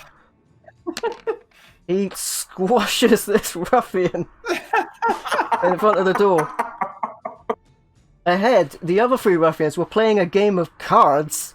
They stand up, knocking over their tables, knocking over their chairs, and their beverages to the ground. What the hell is this? I told you we couldn't trust them. Have at them. And they come for backup. You have thrown them into tremendous disarray. This is I did, the funniest thing. I did not intend this either. This is just bonus, I guess. Alright, the other bugbear did not see where you went, so he's going to go forward and attack the next ruffian. Because, yeah.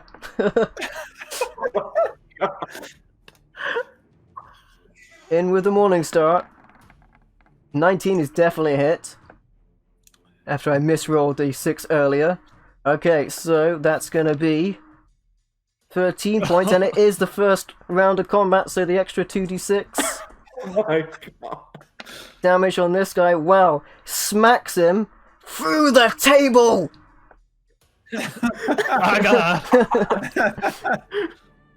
Wow, you've messed these guys up something fierce. This is the best thing I've ever seen in any campaign. The ruffians have no choice but to attack the bugbear. The first one's going to come in, hits him twice. The other one comes in with his multi-attack. And he hits him non-times. 2 hits on the creature with a sizable amount of damage. Alright, there you go. It then moves over to Rack. My God. Can I easily step over the sleeping hobgoblin? Yes, you Bugbear. can. They're just on the floor. I'll get close enough to where I can do a firebolt on this one. Not a problem. Once you get far enough down the stairs, you can see him.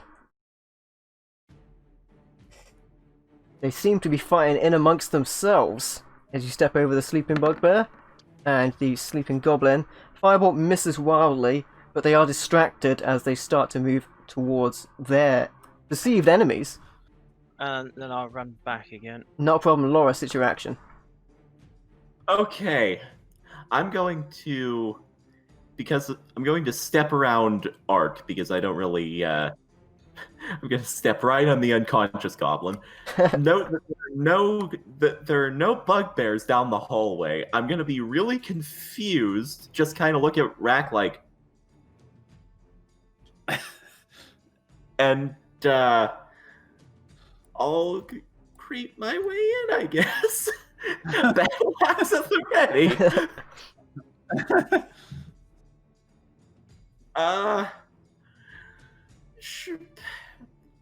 I've moved.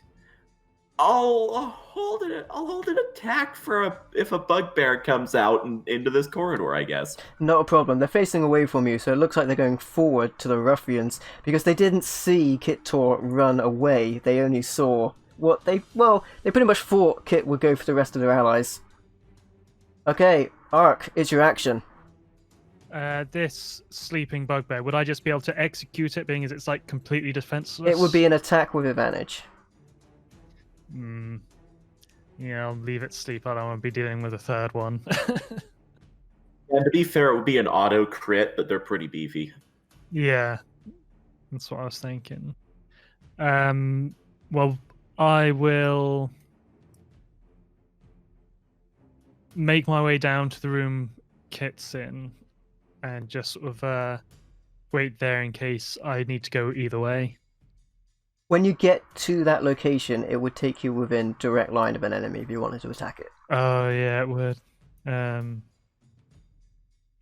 I'll just stay here and I'll just hold my attack in case either one of those get up or something else happens. Okay, Kit, it's Yeah. back around to you, Master of Deception.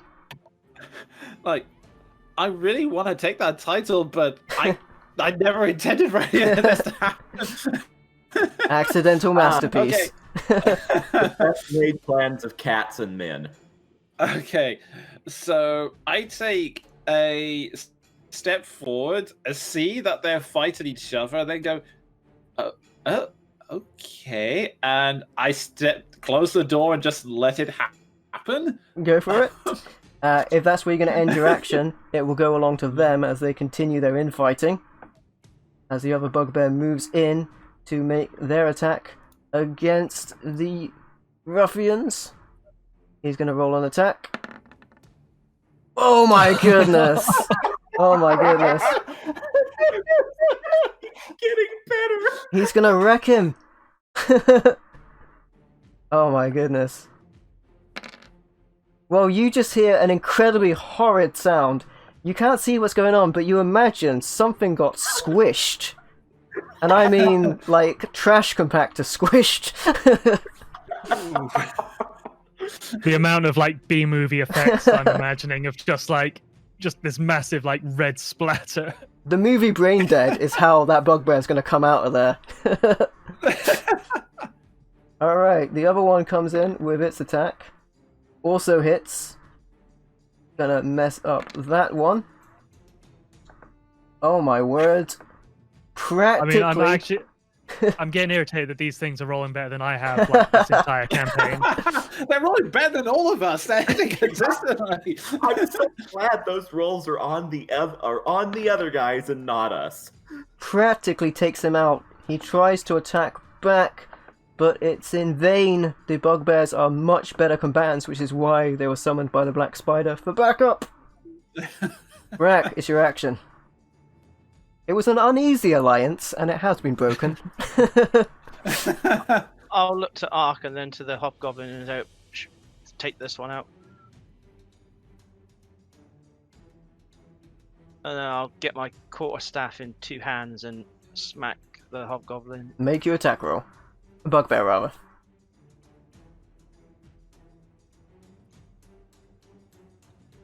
With advantage, right? Yes. That is a critical on it. You may do your damage. If it I survives... get an extra dice roll as well. Oh, yeah, being- half up. If it survives, it will be awoken. Alright. You practically skewer it through with your weapon.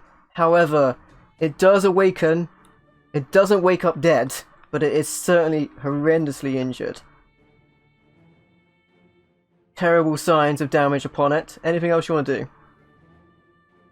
I'll just step over it. Oh no, I can't now, can I? No, it's now hostile. Would No, I be that's able to use my reaction now that it's awake, or do I have to wait for it to perform a hostile action? You held your action to there was an attack, right? So yeah, I will allow it. Well, now it's awake, I'll attack it. Go for it. It's still prone, so is that still advantage? That is still advantage. It's on the ground. Oh my god, you're gonna give it the USB of Doom from RoboCop. That is a hit. Let's see if I can crit, maybe. Regardless, that does land true against its armor class. Exactly Strong hit. enough as you produce a spike from your fist and slam it through the neck of the creature, which spurts blood, just as Rack skewers it through with his quarterstaff straight through. It erupts in blood. The blood pools out to the goblin, which awakens in a daze, looks over to the bugbear, and kicks it fiercely. After which, it goes to Loris. Okay, so is the door to the room Kit's in open right now? There's an open door on either side. Okay, I'm gonna. I don't think you had a line of sight to Kit at the time, so you're not sure where they are. Yeah. In that case, can I see in this case through the door to see the infighting on the other side? You can indeed, yes.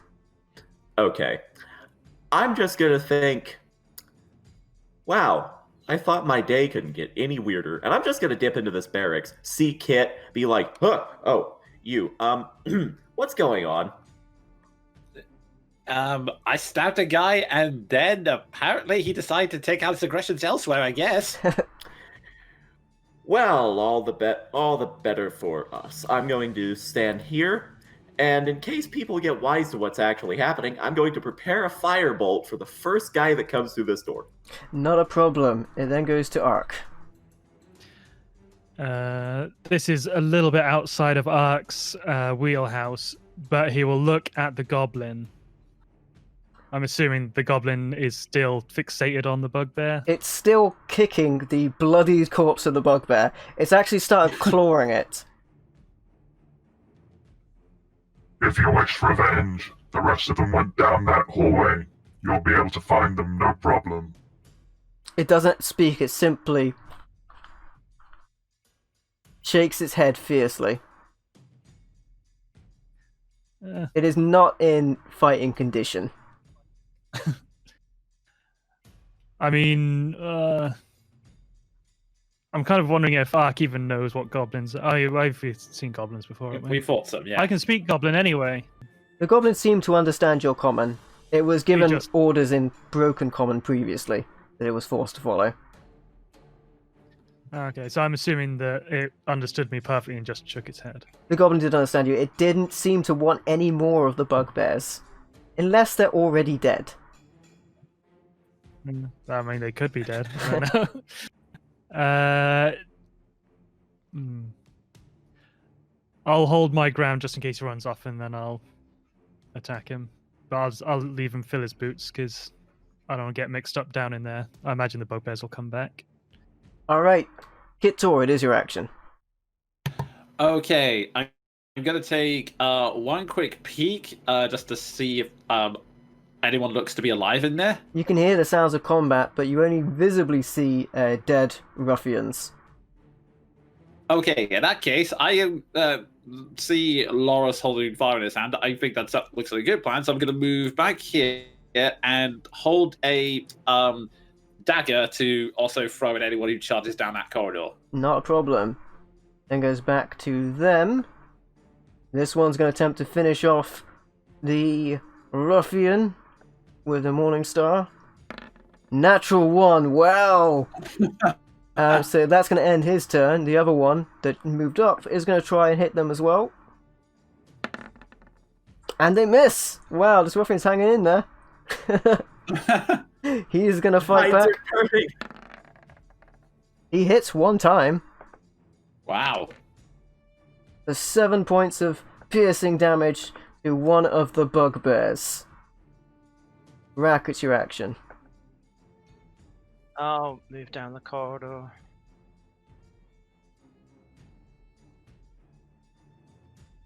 I'll can't see any of the targets near him anyway, so I'll just firebolt him. No problem, go for it. Armor class of 15. That is a hit. The firebolt slams into the hide armor.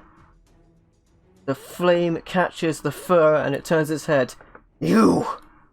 And then I'll step into the corridor again. Not a problem. Loris, it's your action.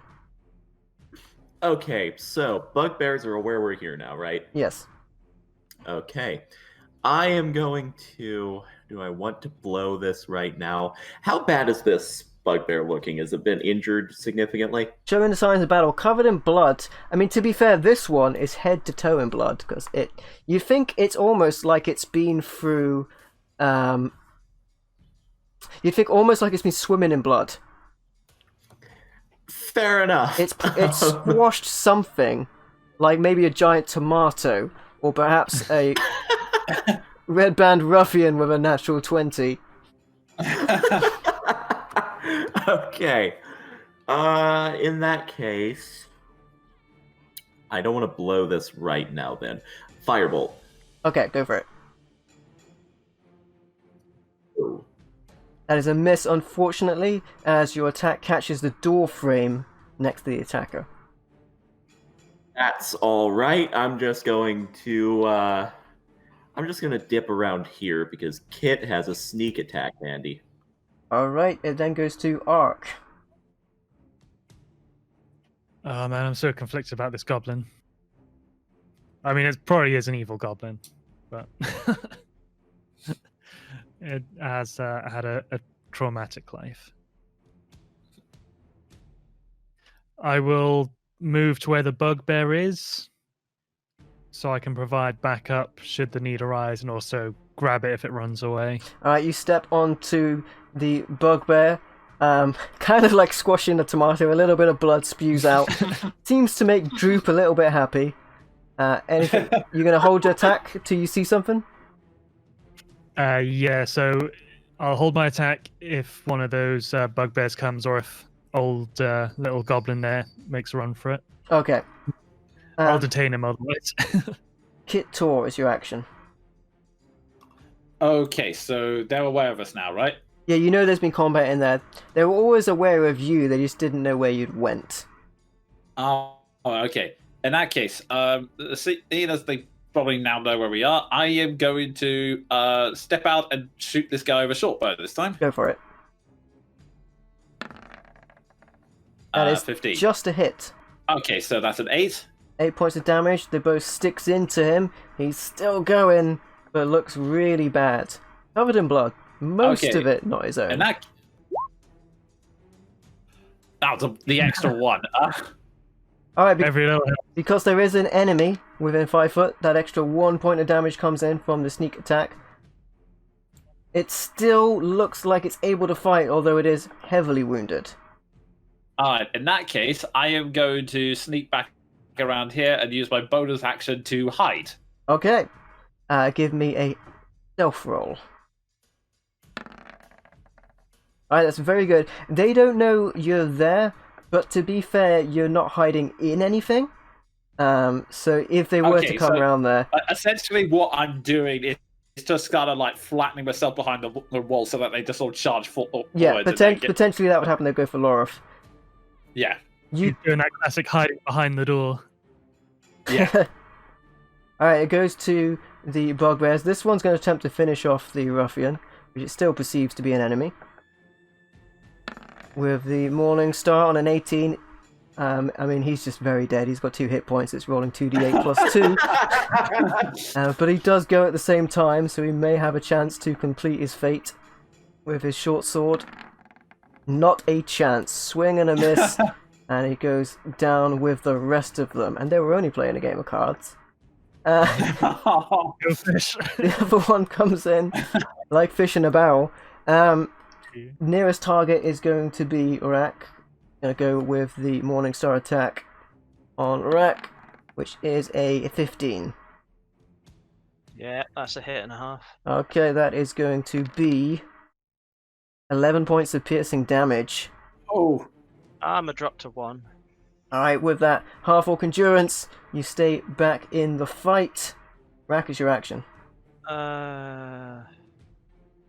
This guy's still a bit injured though, wasn't he? Heavily injured, yes. Has an arrow sticking in him as well. Covered in blood. Would I be able to shoot him? I mean, apologies if this misses, because it's quite likely to. Alright, Herald action, and the hand cannon comes in. The arm blaster for a 20 is a hit. That musket ball comes in fast and furious, right between the eyes of the bugbear, who slumps up against the wall. From that reaction. You still have your action, Rack. Oh, step round the corner. Alright, you can just about catch the side of a bugbear. It's switched to a javelin. Looks like it was going to come around the corner and throw a javelin down the corridor. I'll give it a firebolt for its troubles. Go for it. That is a hit. The fire catches it, and it is partially aflame, as well as incredibly hurt. Still going, however. And then I'll scarp her. Not a problem, you move back. Loris, it is your action. Right. If I move here and I see like the indication of the carnage in the other room, right? Yeah, from your perspective, you can just see dead Redbrands. Okay. So infighting has worked tremendously well. There's one dead bugbear here, one at the top of the stairs. 3, 4, 5, 6. Oh, hi, battle axe. Yeah, the closer you get to the corridor, you can see that bugbear around the corner readying the javelin. You come through with your battle axe ready. Natural 20. Nice. Well, he was on 5 hit points, so 12 points. He's gone. let's see how this turns out. Yeah. How would you like to dispatch the final bugbear? I'm thinking, you know how in WWE the commentary team will just sort of over-exaggerate by saying that a lariat decapitated a guy? Axe lariat. You come in with the axe as he begins to drop the javelin and charge towards you, almost springing back off the wall as he does so. You come in with the axe and swing it towards his head. It catches his head and it sends it off of his body, spiraling down into the broken remains of the table as it does so. In fact, it bounces off those remains and hits the barrels in the corner, knocking them down like a stack of pins in a bowling alley. The body, which was coming towards you, flips up and spins as it does so, in the traditional style of a clothesline from hell. It splats onto the ground with a tremendous thud and bloody remains. There you go. I'll just like to say to myself, and to think the people back home, said I couldn't make heads or tails of anything. Hey. Hey. All right. You have dispatched all of the Redbrands, and you have also dispatched the bugbear. You find yourselves in a common room with several worn tables, now mostly destroyed. Chairs are scattered around this large room. Wooden benches are drawn up against the wall. The whole place is decorated in crimson now. Several ale kegs are propped up and tapped. The area is a complete mess. Droop is still kicking the corpse of that bugbear. I would like to call down the, I say call down the corridor. I'm just going to calmly walk out of the room, say to Kit, I think we're good, and then rejoin the others. Yeah, I'm gonna down a potion. Not a problem.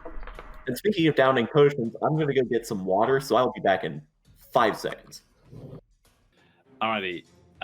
Just what I was supposed to do. Kit looks down at the corridor and goes, wow, that, oh my word.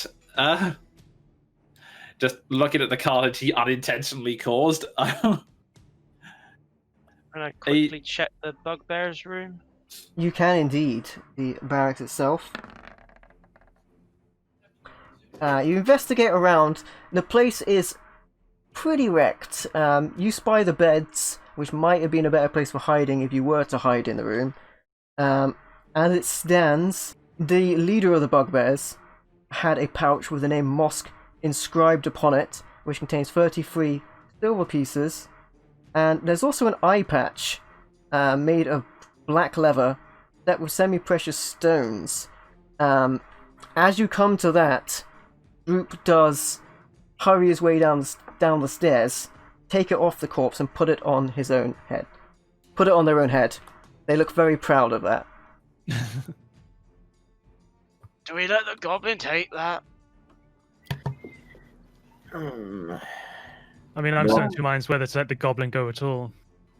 It looks around as you say this and plunges its hand into the remains of the bugbear and proudly proclaims above its head, like Zelda finding an item from a chest, a set of keys, which will unlock any door in the location. Well, I think that fairly well wraps up that question. Normally I would be of the mind of taking whatever we can salvage from this place, but this goblin has had a life. I'll pluck the keys away. I would like to address the goblin in his native tongue. Goblin, what do you know of this place? It looks down as you say that, very sheepishly. I also speak in Goblin and go, hey, it's fine. It's fine. Most of the bad people are dead. I mean, if you can point us to where the main bad people are hiding, that would be fine too. It runs up into the next room, where there was a sizable bet on the table. It scoops up a couple of coins, but remaining is 75 gold pieces, 55 silver pieces. It looks like it grabs a gold earring that was on the table. There's also a tiny ruby there. It looks like it goes to grab it, looks at you guys, and sort of scurries back a little bit. It then has a terrified point to the door ahead. It then grabs its eyes and sort of makes them wide. Oh, so evil eye thing. Gotcha. Okay. Is there any other useful information you can give us? Or... It pushes the keys towards your chest. Fair enough. In that case, one other thing. I'm just going to kneel down, look it straight in the eye. I'm trying to be an optimistic person, so I'm going to give you the benefit of the doubt, but let me just say this. You now know what it's like to be bullied and treated like, well, dirt and crap, so just don't do it to anyone else, okay? Just try and live an honest life, okay?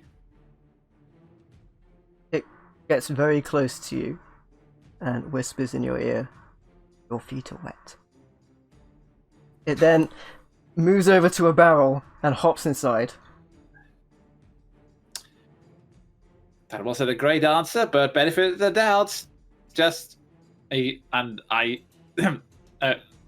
just, you see the cards in the room? That tends to be what happens to bad people. And I'll leave it at that. Oh, well, traveling with this party has been a whole experience of firsts, but more than anything, I can't rightly say I've ever dealt with a combat in such a way. Honestly, neither can I. I'll look at Kit. Consider if there are any especially inspiring and worthy words I can say, and then decide there aren't, and just give.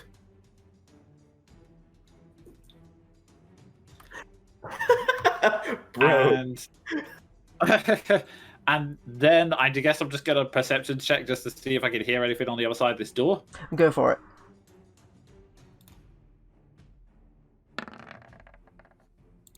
As you peer through, the doors open themselves, and a rat appears directly ahead. It looks at you, closes its eyes for a moment, then opens them, and scurries back onto a table of what appears to be some kind of wizard's workshop. The rat scurries across the floor, and then takes refuge under a large work table, set up with all kinds of different material, alchemical devices, all of it stewing and bubbling away. Bookshelves are crowded with sheaves of parchment and strange-looking tomes. You hear a voice calling from the room beyond. "Ah, it's about time. I've been waiting for you. Please see yourselves in."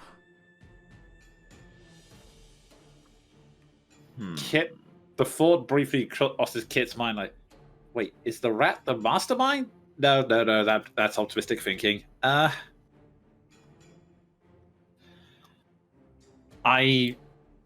nervously hang around here and just sort of wait to see what the others do. I'm I'll- going. Move up to the doorway and just to provide backup should anything jump down or anything. I'm going to.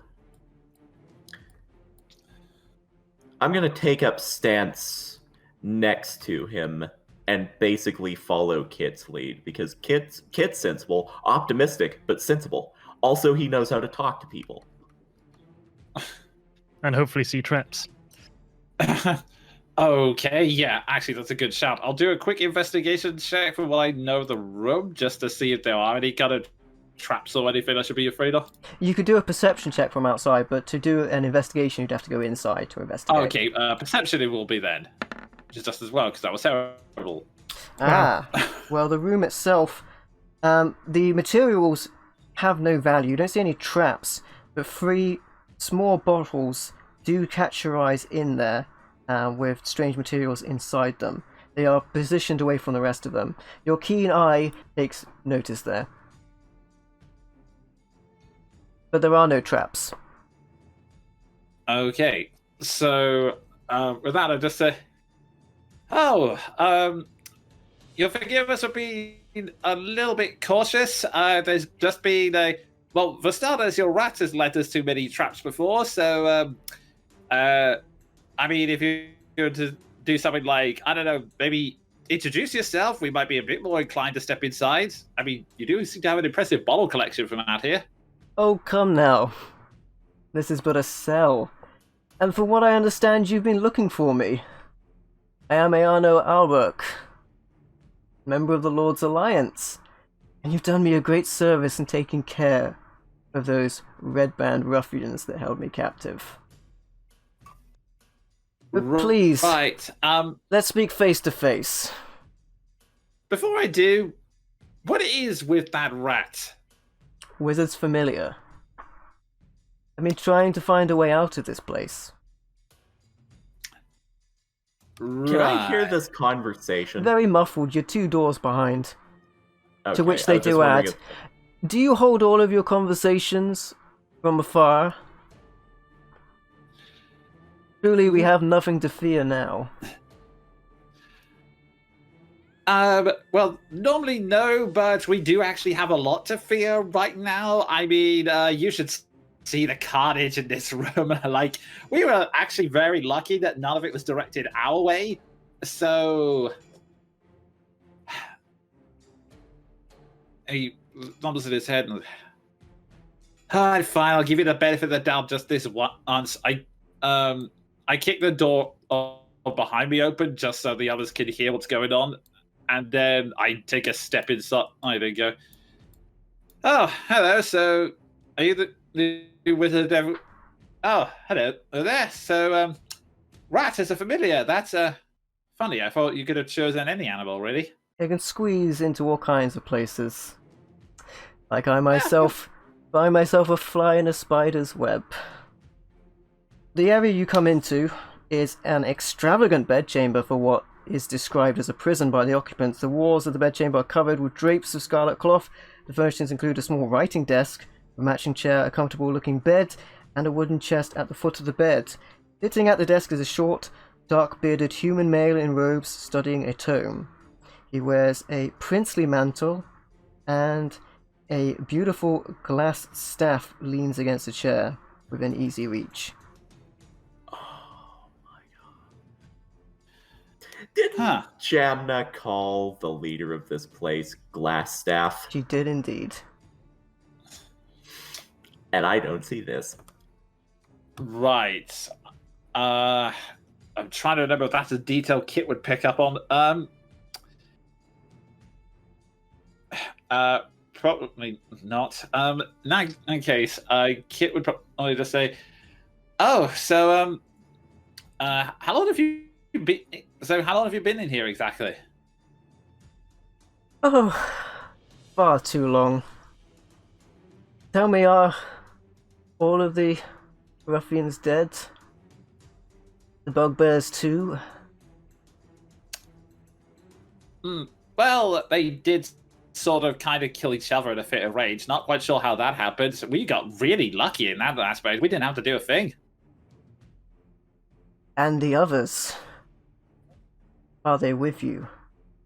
He stops for a moment and closes his eyes. The Metal Man, the Half-Orc, and the Dwarf, I believe. Huh. So, how do you know that? My companion tells me many things. Oh, right, the rat, yeah. Say, how much do you know about this place? Because, funnily enough, we had been told, like, the big boss is this way, so I'm actually surprised to see just a jail cell. Clearly I was captured. You're fantastic in saving me. Quite resourceful and powerful. And you work for the Lord's Alliance. What a wasted talent. I myself serve a noble cause. Perhaps you would find service with me. I can pay you better. I'm going to make an insight check, because something about this conversation, even to Kit, seems a bit off. Go for it. As this is happening, I'm going to, There's definitely something off about him, but he hasn't said anything directly threatening.